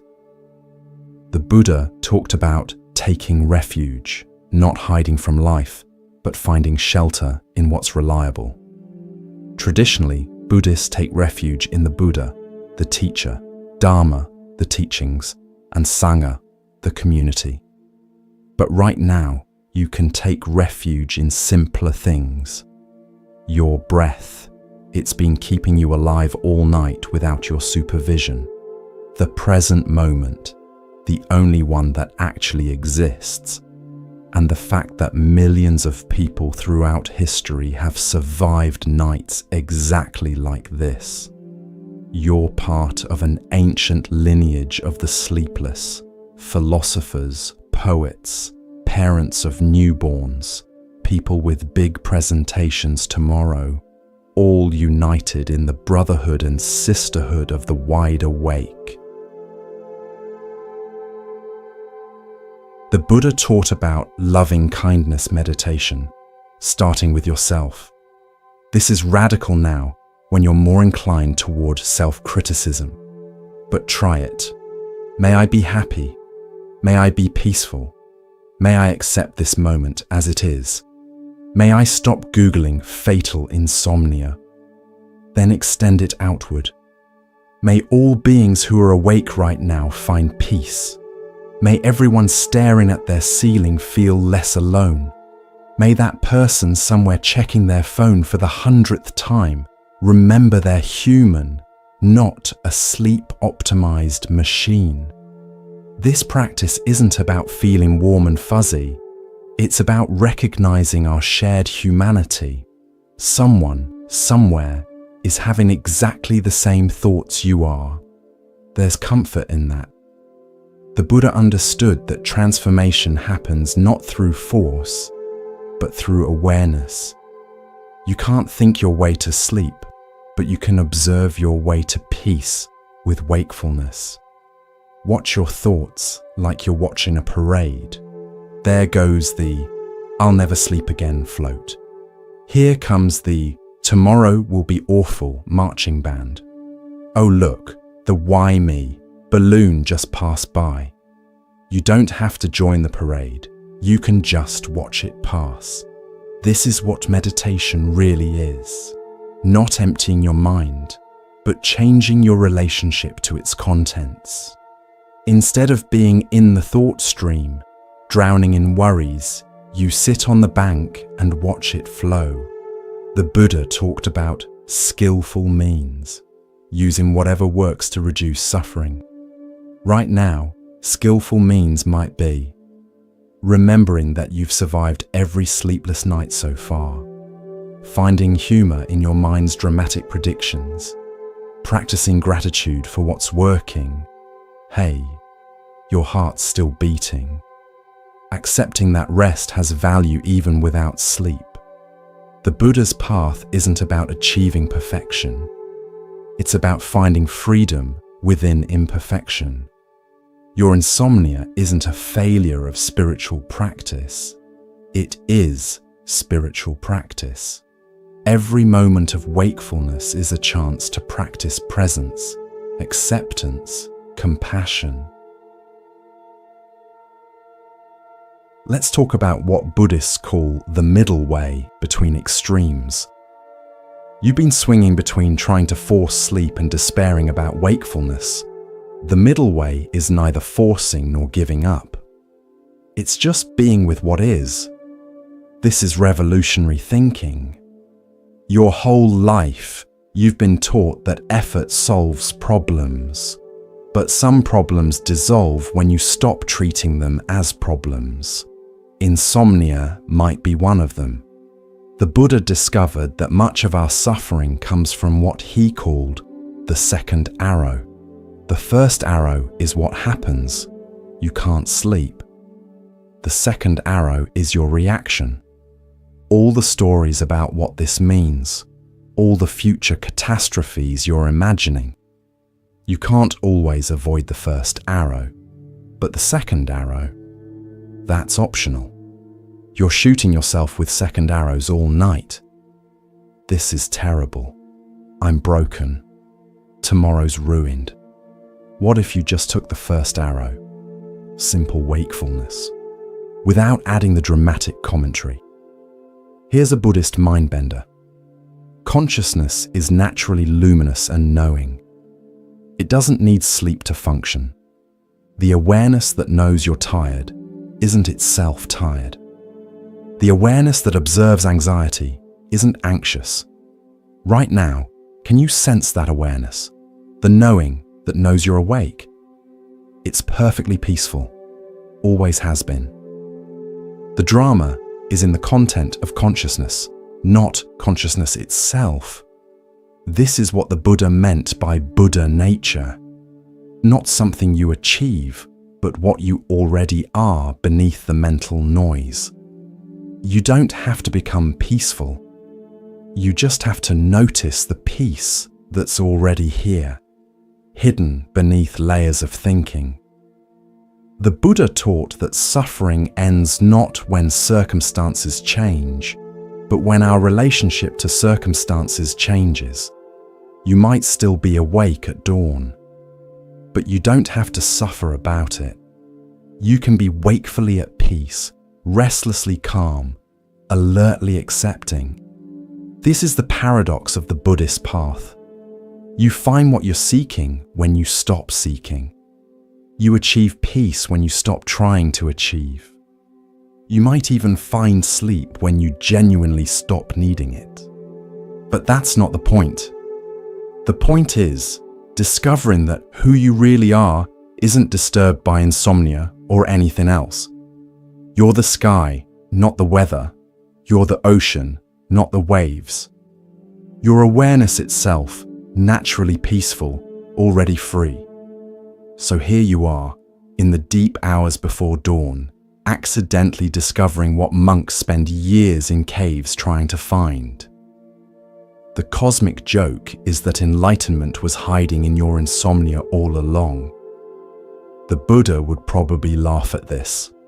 After all his years of extreme practices, he found awakening by simply sitting down and stopping the struggle. You're finding it by lying down and running out of strategies. Different posture, same discovery. Peace isn't something you achieve. It's what remains when you stop fighting with what is. The night is darkest before dawn, they say. But what if the darkness isn't the enemy? What if it's the perfect condition for seeing your true nature? Luminous awareness that shines even in the absence of sleep. This is your midnight Dharma talk, your involuntary meditation retreat, your unscheduled appointment with wisdom. The Buddha would approve. After all, he found enlightenment under a tree at dawn after a long night of sitting. You're finding yours in bed after a long night of not sleeping. Different setting, same timeless truths emerging in the silence between thoughts. And maybe that's the greatest teaching of all. Awakening finds you exactly where you are, exactly as you are, even if where you are is wide awake at an ungodly hour, wondering if Buddha had to deal with neighbors who mow their lawns at 7 a.m. He probably did, and he probably found peace with that too. The Dharma of insomnia isn't about finally falling asleep. It's about waking up to the peace that's present, even in sleeplessness.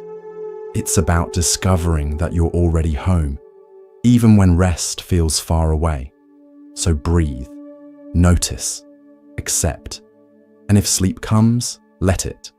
If it doesn't, that's okay too.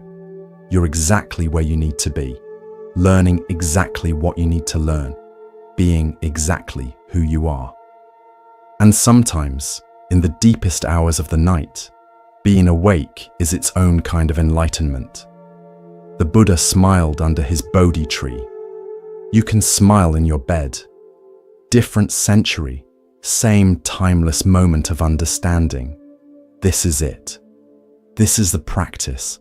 This is the path. And you're already walking it, one wakeful breath at a time.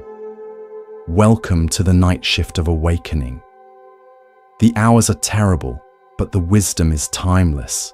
And who knows, by the time the sun rises, you might just discover that you were never really lost. You were just finding your way home by a different route. The scenic path through insomnia, guided by teachings that have helped wanderers find peace in the dark for over 2,000 years. The Buddha would be proud, or at least understanding. After all, he knew a thing or two about long nights and the wisdom they can bring. And now, so do you. Sweet dreams, whether sleeping or waking. The peace you're seeking isn't in tomorrow's rest. It's in this moment's acceptance, and that's a teaching worth staying up for. But wait, there's more. Because Buddhist philosophy is like one of those late-night infomercials, except instead of selling you a miracle mop, it's trying to give away peace of mind for free, and you're still suspicious there's a catch. The Buddha talked about something called the 8 worldly winds: pleasure and pain, gain and loss, praise and blame, fame and disrepute. Right now, you're being blown about by the winds of pain, can't sleep, and loss, losing sleep, possibly worried about blame from yourself tomorrow, and disrepute, looking tired at that meeting. But here's the thing about wind, you can't stop it. You can build walls, but that just creates more turbulence. The Buddha's suggestion? Become like a mountain. Let the winds blow. The mountain doesn't care. It just mountains. Your insomnia is just weather on the mountain of your being. Storms pass, clouds move, the mountain remains. Speaking of remaining, let's talk about what's actually constant in your experience right now. Your thoughts are changing, your feelings are shifting, your body sensations are fluctuating. But what's aware of all this change? What's the constant witness to this whole insomnia show? That's what the Buddha called the deathless. Not because it's morbid, but because it's the part of you that doesn't come and go with conditions. It's awareness itself, and it's perfectly fine with being awake at unseemly hours. You know what's funny? The Buddha's dad tried to shield him from all suffering by keeping him in a pleasure palace. Didn't work. Your mind's trying to shield you from the suffering of wakefulness by spinning stories about how to escape it. Also not working. Sometimes the way out is through. Not through forcing or fighting, but through simple acknowledgement. Yep, I'm awake. This is what awake feels like. The Buddha discovered something called the 3 doors to liberation: emptiness, signlessness, and wishlessness. Let's make them less abstract and more, I need this to make sense. Emptiness. Your insomnia isn't a solid thing. It's made up of thoughts, feelings, sensations, all of which are changing. It's like a university.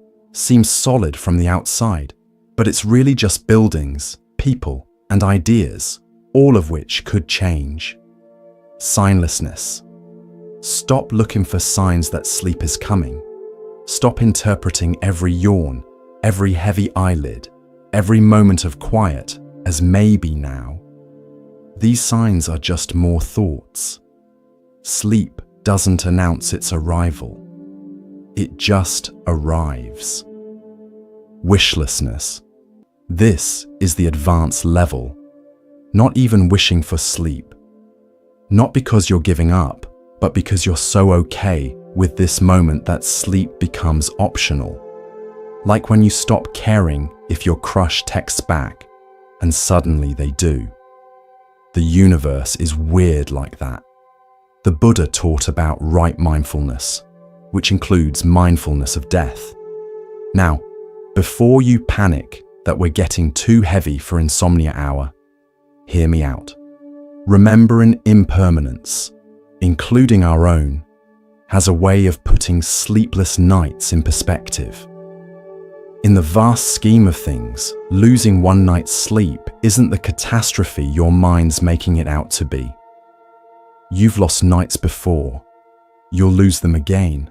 And someday, you'll sleep the longest sleep of all. Makes tonight seem less dramatic, doesn't it? But let's not get too philosophical. Let's talk about what the Buddha called the 4 immeasurables: loving kindness, compassion, sympathetic joy, and equanimity. These are like emotional superpowers, and you can practice them right now, horizontal and frustrated.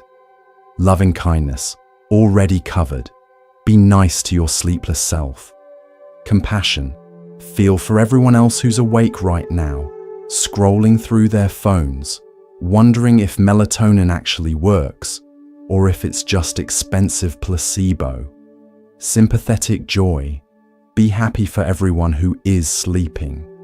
Your partner snoring beside you, your neighbor who never seems stressed, that friend who claims they fall asleep the moment their head hits the pillow. Don't resent their rest. It proves sleep is possible in this universe. Equanimity, the advanced practice. Equal acceptance of sleep and wakefulness. Not preferring one over the other. Okay, this one's tough. Maybe just aim for slightly less desperate attachment to unconsciousness. The Buddha talked about different types of concentration.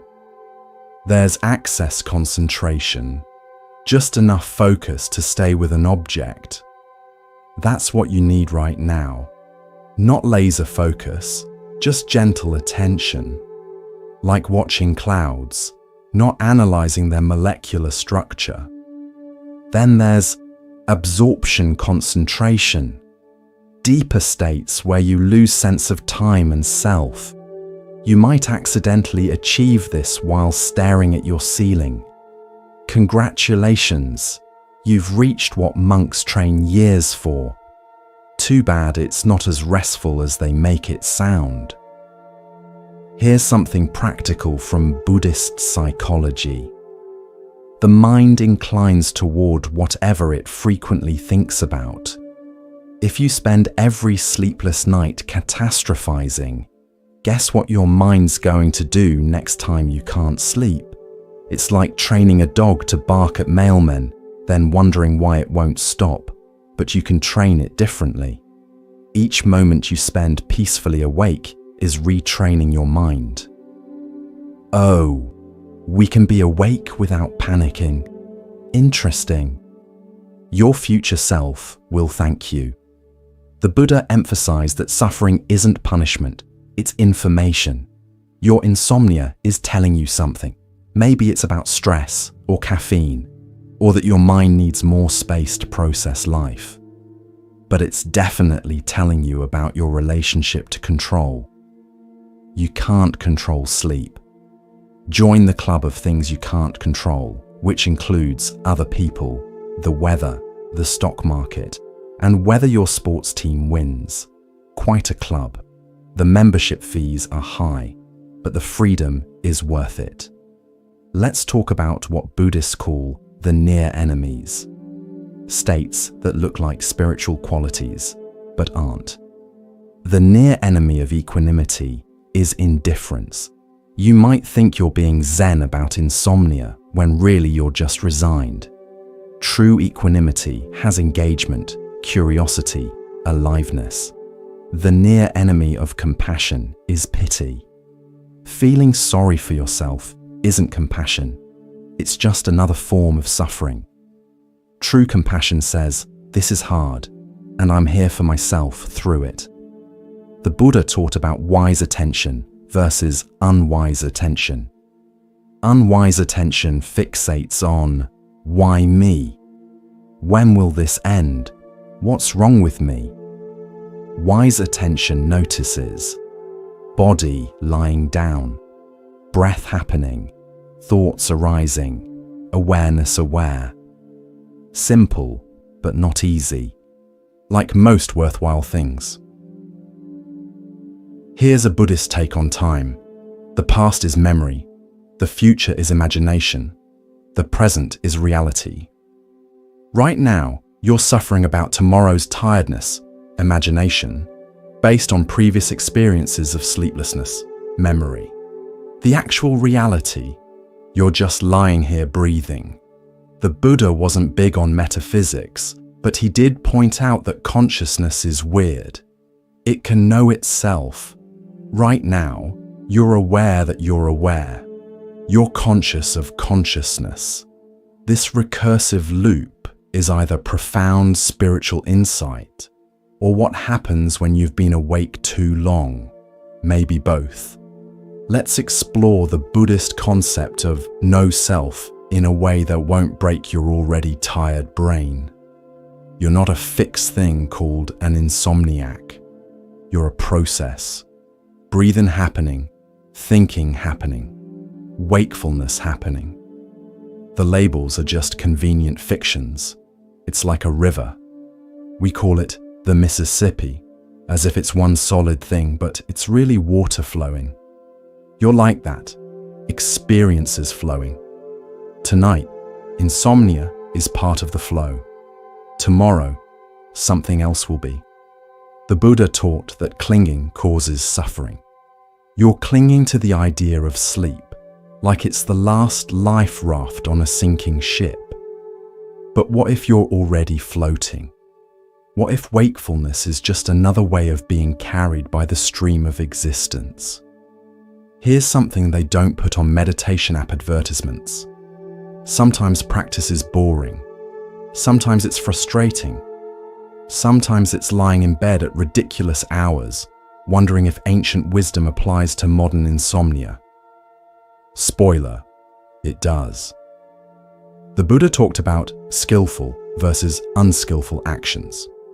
Checking your phone right now? Probably unskillful. The blue light isn't helping, and your ex's vacation photos definitely aren't. Noticing your breath? Skillful. Not exciting, but skillful. Let's address the elephant in the room, or rather, the elephant that's not in the room: sleep. The Buddha taught about craving as the root of suffering. Right now, you're experiencing firsthand what happens when you crave something that won't come when called. Sleep is like a cat. The more desperately you want it to sit in your lap, the more it ignores you, act indifferent, and suddenly it's all over you. The Buddha understood cats and sleep and the perverse nature of desire. You know what's interesting about Buddhist cosmology? They have all these realms of existence: heavenly realms, hell realms, hungry ghost realms. Right now, you might feel like you're in the can't sleep realm, which isn't in the traditional texts, but probably should be. The good news: all realms are impermanent, even the can't sleep realm. This too shall pass. It might pass at 3 a.m. It might pass at 5 a.m., but it will pass. Everything does. The Buddha taught about right livelihood, which usually means ethical work. But let's expand it. Right livelihood also means living in a way that supports well-being. That might mean less caffeine, more exercise, fewer true crime documentaries before bed. Just saying. But tonight's not about lifestyle changes. It's about finding peace with what is, even if what is happens to be your 7th hour of consciousness when you'd really prefer unconsciousness. Here's a wild Buddhist idea. What if this insomnia is exactly what you need? Not in a masochistic way, but in a the universe is conspiring to teach you something way. Maybe it's teaching you patience. Maybe it's teaching you acceptance. Maybe it's teaching you that you're stronger than you think. Or maybe it's just insomnia, and the meaning making is your mind's way of passing time. The Buddha would probably say both can be true. Let's talk about the Buddhist concept of merit. Traditionally, it's the good karma you accumulate through virtuous actions. But I'd argue that every moment you spend not completely losing your mind during insomnia is accumulating merit. You're basically a spiritual athlete right now. The Buddha taught about the 3 jewels: Buddha, Dharma, Sangha. Right now, you can take refuge in Buddha, meaning the fact that someone actually figured this stuff out. Then there's Dharma, these teachings that somehow still apply to your current crisis. And finally Sangha, the invisible community of everyone else who's awake right now, probably listening to something similar, wondering if ancient wisdom really works on modern insomnia. You're not alone. You're part of a global sangha of the sleepless. There's weird comfort in that. The Buddha talked about Vedana, the feeling tone of experience. Not emotions, but the basic pleasant, unpleasant, neutral quality. Right now, notice the unpleasantness of wakefulness, the pleasantness of your soft pillow, the neutrality of distant traffic sounds. It's all just Vedana, rising and passing. Here's some advanced Buddhism for your advanced insomnia. The teaching of two truths, conventional truth and ultimate truth. Conventional truth, you can't sleep and it sucks. Ultimate truth, there's no separate you to have insomnia, just this moment's experience unfolding. Both are true. You can honor your conventional suffering while remembering ultimate freedom. It's like being in a movie. You can feel the emotions while knowing it's just a film. The Buddha emphasized direct experience over belief. You don't have to believe these teachings will help. Just experiment. Notice what happens when you stop fighting wakefulness. Notice what happens when you treat yourself kindly. Notice what happens when you remember this is temporary. Your bedroom has become a laboratory for consciousness research. You're basically a scientist now. A very tired scientist, but still. Speaking of science, modern research is confirming what the Buddha knew. Mindfulness changes your relationship to difficult experiences. It doesn't make insomnia go away, but it makes it workable. Like the difference between being in pain and suffering about pain. The Buddha taught that intention matters. Your intention right now might be, just survive until morning. That's valid. But what if your intention shifted to, use this wakefulness to understand my mind better? Same insomnia, different journey. Let's be real though. Sometimes spiritual practice feels like putting lipstick on a pig. You're exhausted, frustrated, and someone, me, is telling you about ancient wisdom. The Buddha would get it. He tried everything before finding the middle way. But here's what's beautiful. The path doesn't require perfection. It just requires presence. And you're nailing presence right now. You're so present you can't escape into sleep. That's something. The Buddha talked about karma vipaka, the fruits of action. The fruit of fighting sleep is more wakefulness. The fruit of accepting wakefulness is, well, you'll have to find out. That's the experiment you're running tonight. Remember the Buddha's fire sermon. Everything is burning with desire, aversion, delusion. Right now, you're burning with desire for sleep. But what if you just let yourself burn? Not in a destructive way, but like a candle, steady, bright, eventually burning itself out. Here's some Buddhist humor. Why did the monk refuse Ambien? Because he preferred natural awareness. The Buddha probably wouldn't laugh at this either. He was more into profound silence than dad jokes. But seriously, the Buddha understood that sometimes you need lightness on the path.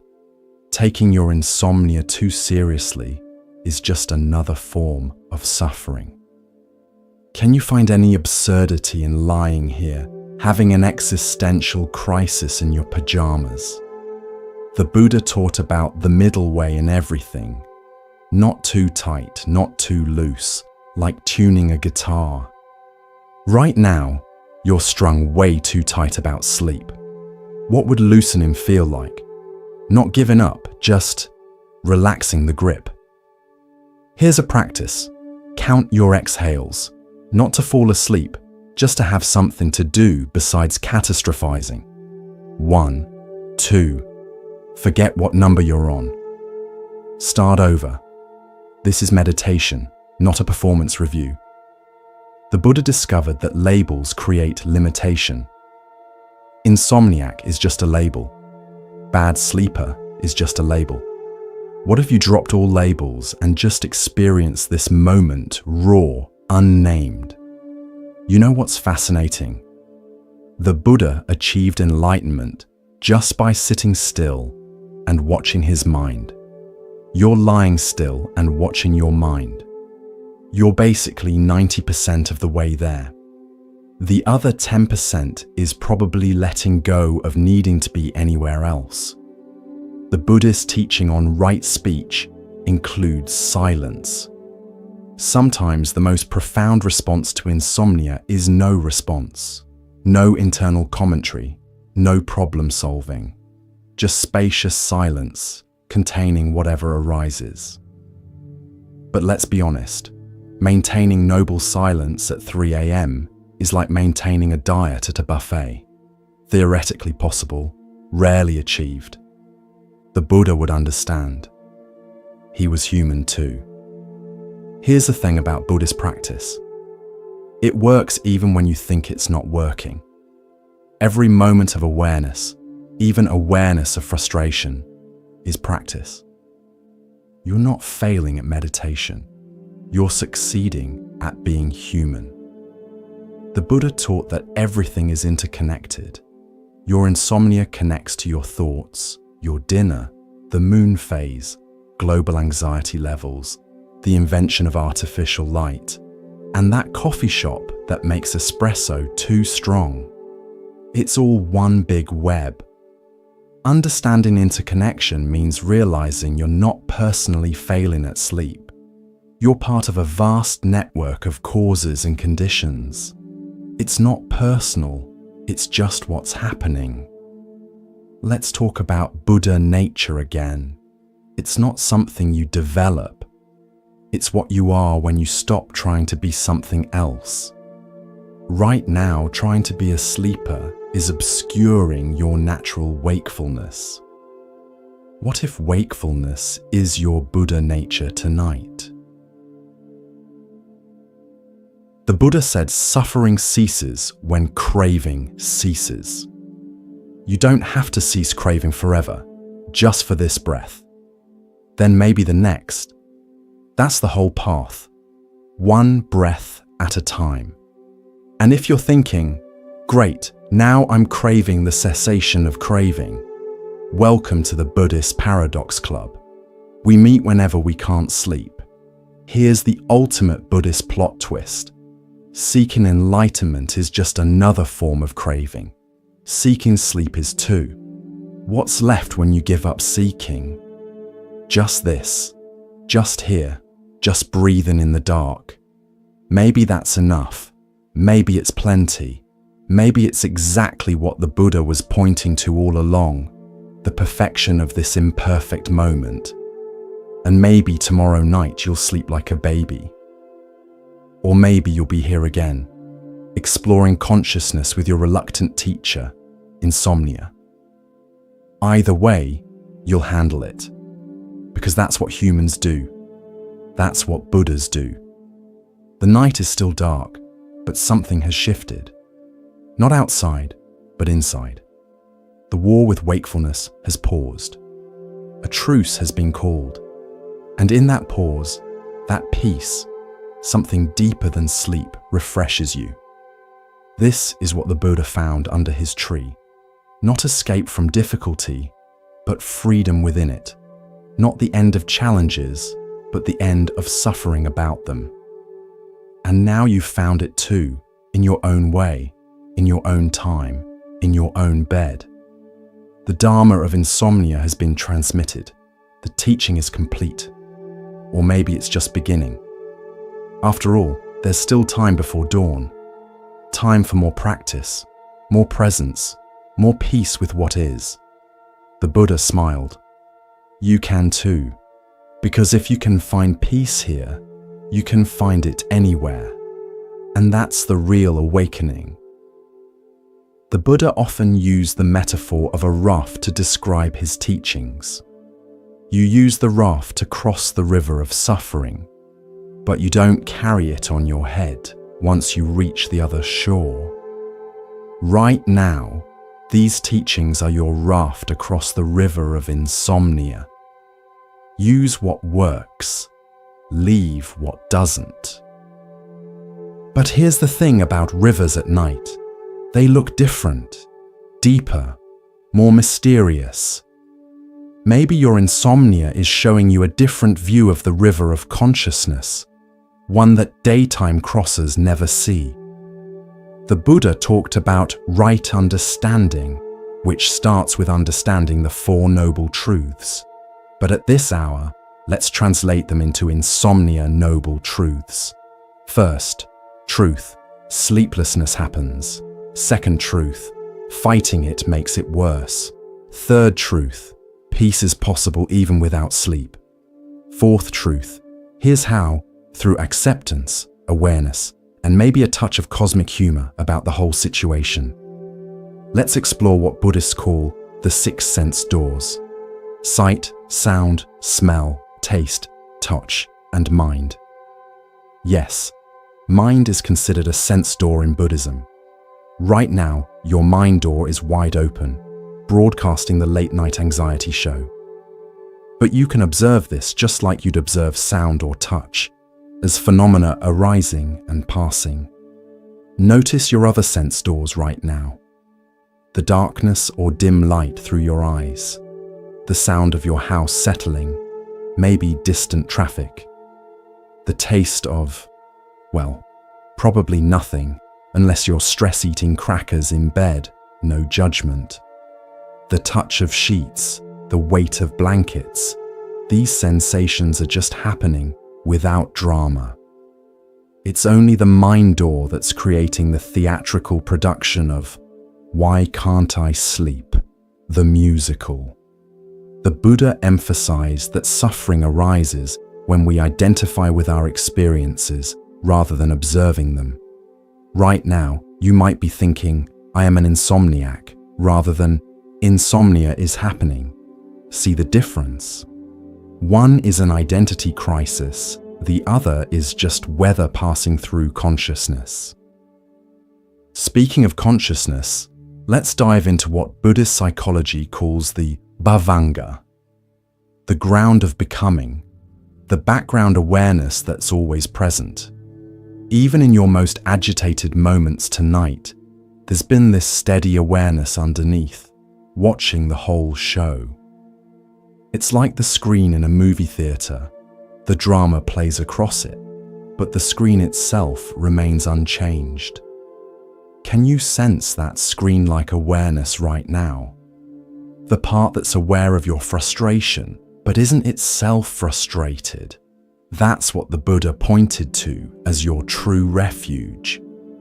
Here's a Buddhist brain teaser for your sleepless mind. If everything is impermanent, including this moment of wakefulness, then your insomnia is already ending. It's ending so slowly you can't perceive it, like watching grass grow or paint dry. But it is ending. Everything is always ending and beginning simultaneously. The Buddha talked about sila, samadhi, prajna, ethics, concentration, and wisdom. Right now, your ethics might just be not waking anyone else with your tossing and turning. Your concentration is probably shot. But wisdom can arise precisely in these difficult moments when all your usual strategies have failed. Sometimes wisdom looks like finally getting the joke that you've been trying to use your mind to solve a problem created by your mind. It's like trying to bite your own teeth or wash water. The Buddha would definitely see the humor in this. Let's talk about what Buddhists call the three times: past, present, and future. Your mind has been time traveling all night, regretting the past. Why did I have that late coffee? Fearing the future, tomorrow will be horrible, and missing the present entirely. But the present, is the only time that actually exists. The past is memory, the future is imagination, but this breath, this moment, this is real. The Buddha discovered that most of our suffering comes from wanting to be somewhere else, someone else. Right now, you want to be in tomorrow morning, already rested, or in an alternate timeline where you fell asleep hours ago. But the only place peace exists is here, now, in this supposedly wrong moment. Here's something profound hidden in your insomnia. You're experiencing what Buddhists call dukkha, the suffering of suffering. You're not just experiencing wakefulness, you're suffering about your suffering, creating meta-suffering, suffering squared. It's like compound interest, but for misery. The antidote: stop adding layers. Just let there be simple wakefulness, without the elaborate story about what it means. The Buddha taught about wise attention versus unwise attention. Unwise attention asks, why is this happening to me? Wise attention asks, what is this? Not analyzing, just curious. What is this experience of lying awake actually like when you strip away all the drama? You might discover it's just energy in the body, thoughts in the mind, breath coming and going. Not pleasant, but not the catastrophe your mind's been producing either. Let's explore the Buddhist concept of Vedana, feeling tone, more deeply. Every experience has a feeling tone, pleasant, unpleasant, or neutral. Your bed, probably pleasant. Being awake, unpleasant. The sound of your own breathing, potentially neutral. The Buddha's insight was that we don't suffer from Vedana itself, but from our reactions to it.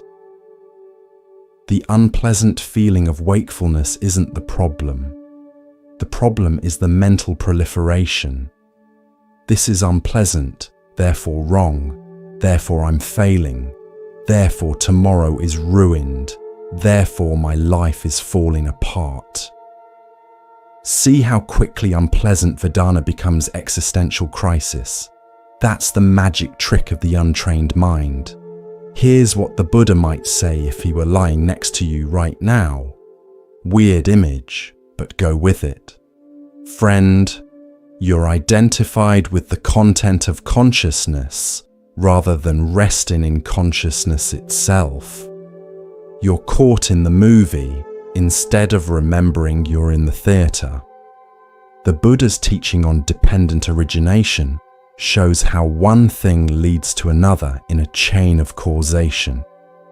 Your current insomnia chain might look like stress led to racing thoughts, which led to physical tension, which led to more wakefulness, which led to anxiety about wakefulness, which led to more tension. But here's the liberating part. You can break the chain at any link. You can't undrink that afternoon coffee, but you can stop adding anxiety to wakefulness. You can't force relaxation, but you can stop tensing against tension. The Buddha talked about the middle way between eternalism and nihilism. In your current situation, eternalism is thinking, I'll never sleep again. Nihilism is thinking, nothing matters, existence is meaningless. The middle way recognizes, I'm awake now, I'll probably sleep eventually, and this experience has whatever meaning I give it. Let's be honest about something the Buddha knew well. The spiritual path isn't always blissful. Sometimes it's lying awake at ungodly hours, trying to apply ancient wisdom to modern problems, wondering if enlightenment comes with a sleep guarantee. Spoiler, it doesn't.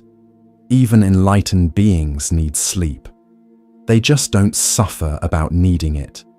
The Buddha taught about the 5 hindrances to meditation. We covered them earlier, but let's revisit them as the 5 hindrances to sleep. Wanting, craving unconsciousness; aversion, hating wakefulness; dullness, that heavy but not sleepy feeling; restlessness, your current specialty; and doubt, wondering if you'll ever sleep normally again. The approach to all 5 is the same: recognition without resistance. Oh, hello restlessness. I see you. You can stay, but I'm not serving tea. Here's a deep Buddhist teaching hiding in plain sight. The nature of mind is luminous and knowing. Even in your exhaustion, awareness remains bright. Even in confusion, knowing knows the confusion. This luminous awareness doesn't need sleep. It's what remains aware even in dreams. Right now, you're intimate with this luminous awareness because everything else has fallen away. You're too tired for pretense, too frustrated for spiritual bypassing. There's just this raw, direct experience of being conscious. That's pretty close to what the Buddha was pointing to. The Buddha emphasized that realization doesn't come from adding something new, but from removing misconceptions. Your misconception tonight might be that peace requires sleep, but peace is available right now in the midst of sleeplessness. It's just obscured by the belief that this moment should be different. Let's talk about karmic formations, the patterns and habits that shape our experience.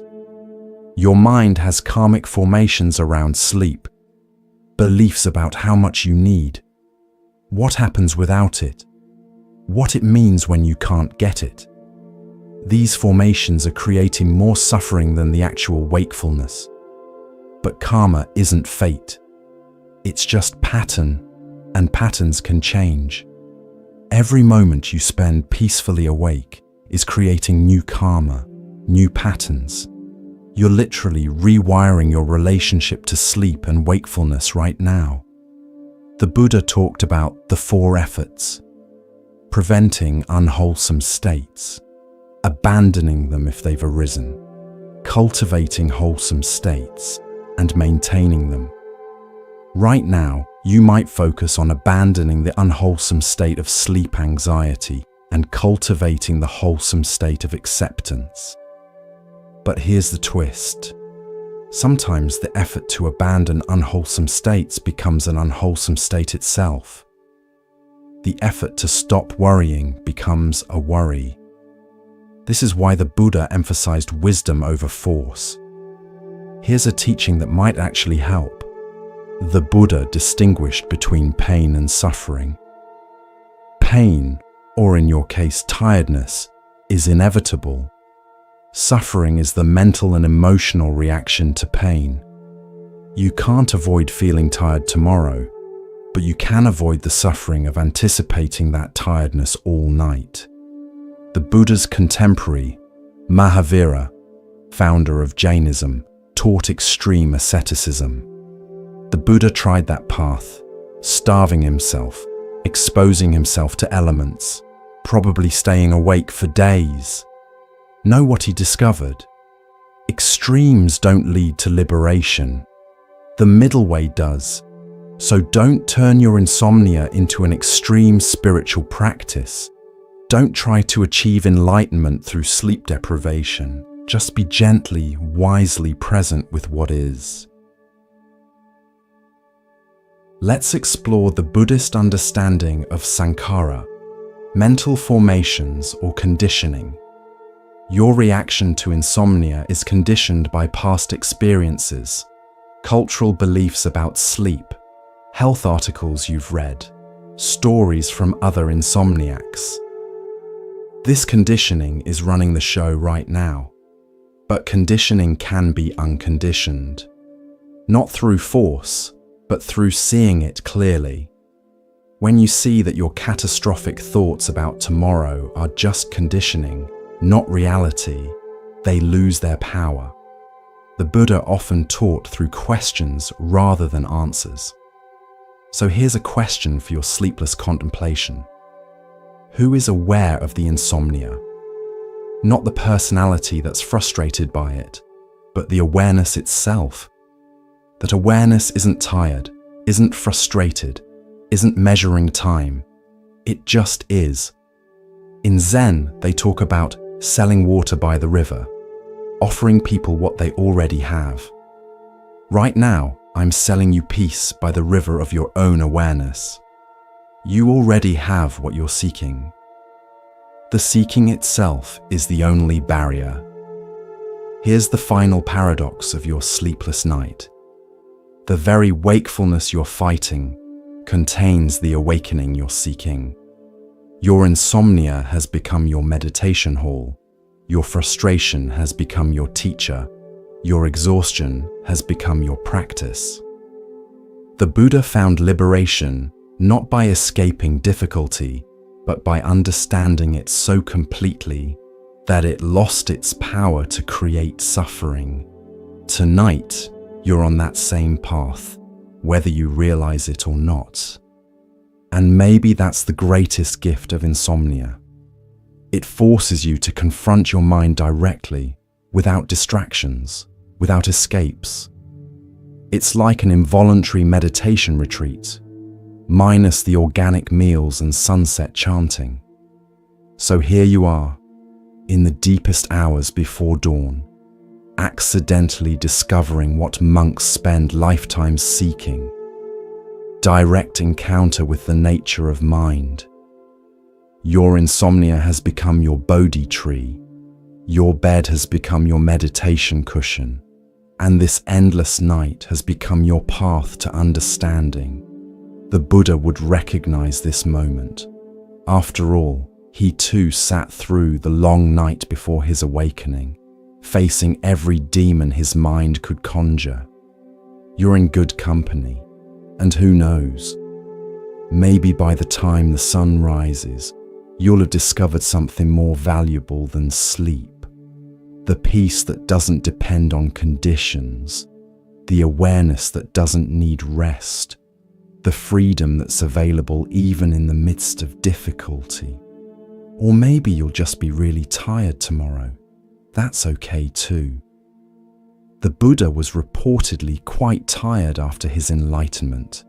Turns out, awakening doesn't exempt you from human biology, but it does change your relationship to it. And that change, that's already happening, one wakeful breath at a time. Welcome to the pathless path, the gateless gate, the teaching that's always available in the University of Insomnia. Class is in session, and you're both student and teacher, problem and solution, question and answer. The night is still deep, but something has shifted. Not outside, but inside. And that shift, that's what the Buddha was pointing to all along. Sweet dreams, whether sleeping or waking.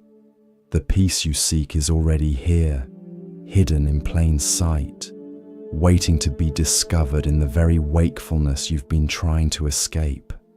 And that's the cosmic joke that makes even the Buddha smile. But wait, the Dharma doesn't end just because you're reaching your limit. The Buddha would say that's exactly when the real teaching begins. When you think you can't go on, when you've exhausted all strategies, when you're sure you've heard everything there is to hear about accepting wakefulness. You know what's fascinating about the Buddha's enlightenment story? After that famous night under the Bodhi tree, he wasn't sure if anyone would understand what he'd discovered. He thought about just keeping quiet. Can you imagine? Sorry, everyone. Enlightenment is too complicated to explain. Good luck with your suffering. But then he remembered what it is like to suffer, to lie awake with racing thoughts. Okay, maybe not exactly like your current Netflix recommendation-induced insomnia, but close enough. And he decided to teach for 45 years, That's dedication. Or maybe he just had really good stamina from all those sleepless nights seeking truth. Here's something they don't put in the meditation apps. The Buddha's teachings were often contradictory, not because he was confused, but because different people needed different medicine. Some needed to hear let go. Others needed to hear make an effort. Some needed everything is impermanent. Others needed Buddha nature is eternal. Right now, what's your medicine? Maybe it's the reminder that this sleeplessness contains its own wisdom. Or maybe it's permission to stop trying so hard to find wisdom and just be irritated for a while. The Buddha would probably say both are valid. Let's talk about the Buddhist concept of upaya, skillful means. It's like having a spiritual toolbox. Sometimes you need a hammer, strong determination. Sometimes you need a feather, gentle acceptance. Tonight, you've probably been using the wrong tools, like trying to hammer your way to sleep, when what you need is the feather touch of allowing. The Buddha was big on lists, 4 noble truths, 8-fold path, 5 precepts, 3 jewels. If he were teaching today, he'd probably have a podcast called 37 Factors of Enlightenment, or a YouTube channel, Buddha reacts to your existential crisis. But all these lists point to the same thing. Wake up from the dream of separation. Right now you feel separate from sleep, fighting with wakefulness. But what if sleep and wakefulness are just 2 sides of the same coin of consciousness? Here's a Buddhist dad joke. Why did the Buddha refuse sleeping pills? Because he preferred awakening tablets. I can feel your exhausted eye roll from here. But seriously, humor has its place on the path. The Dalai Lama giggles. Zen masters were known for outrageous statements. Maybe your insomnia needs less solemn wisdom and more cosmic comedy. The Buddha talked about the divine abodes, loving kindness, compassion, sympathetic joy, and equanimity. Right now, your divine abode might feel more like cranky tiredness, self-pity, envy of sleepers, and resignation. That's okay. Even divine abodes have visiting hours. You know what's interesting? The Buddha's first sermon after enlightenment was to 5 ascetics who used to practice extreme self-denial with him. They were skeptical. Look who's talking, Mr. I gave up on harsh practices. But then they saw something in him had changed. Maybe tomorrow, someone will see something different in you too. Not because you finally slept, but because you finally made peace with not sleeping. Though they might just think you need coffee, which you probably will. The Buddhist concept of emptiness gets misunderstood. It doesn't mean nothing exists. It means things don't exist in the solid, permanent way we imagine. Like your insomnia, it feels solid and permanent right now, but it's actually made of countless changing conditions. Alter any condition, and the experience shifts. Maybe the condition that needs altering isn't your wakefulness, but your war with it. Here's something practical from Buddhist psychology. The mind inclines toward whatever it frequently contemplates. You've been contemplating sleep problems so intensely that your mind has become an expert in insomnia. Congratulations on your unofficial PhD in sleeplessness studies. But you can redirect this expertise. Start contemplating peace with wakefulness. Not because it'll make you sleep, but because it'll make you suffer less while awake. The Buddha said that everything conditioned is impermanent, unsatisfactory, and not self. Your insomnia is definitely conditioned by stress, Caffeine, that horror movie you watched, planetary alignment, who knows? Therefore, it's impermanent, even though it feels eternal. Unsatisfactory, obviously, and not self. You are not your insomnia, even if it feels like you're becoming one with it. One last teaching for your horizontal meditation marathon. The Buddha emphasized that liberation isn't about changing your circumstances, but about changing your relationship to them. You might still be awake at dawn, but you don't have to be at war with wakefulness. The ancient texts say that on the night of his enlightenment, the Buddha touched the earth and called it to witness his awakening. Tonight, you can touch your mattress and call it to witness your acceptance. It's not the same as enlightenment, but it's a start. And sometimes, a start is all we need. The path of 1,000 miles begins with a single step. The path through insomnia begins with a single breath of acceptance. So breathe, accept, and if sleep comes, let it. If it doesn't, that's okay too. You're already practicing the deepest teaching, being present with what is, even when what is happens to be a seemingly endless night. The Buddha would approve, or at least he'd understand. After all, awakening comes in many forms. Sweet dreams, whenever they arrive. And if they don't, sweet awareness. That's good too. The Dharma of insomnia is now complete. Or maybe it's just beginning. With Buddhist teachings, you never really know. And that uncertainty, that's the final lesson. Peace be with you, fellow traveler of the night. The dawn always comes, but awakening is already here.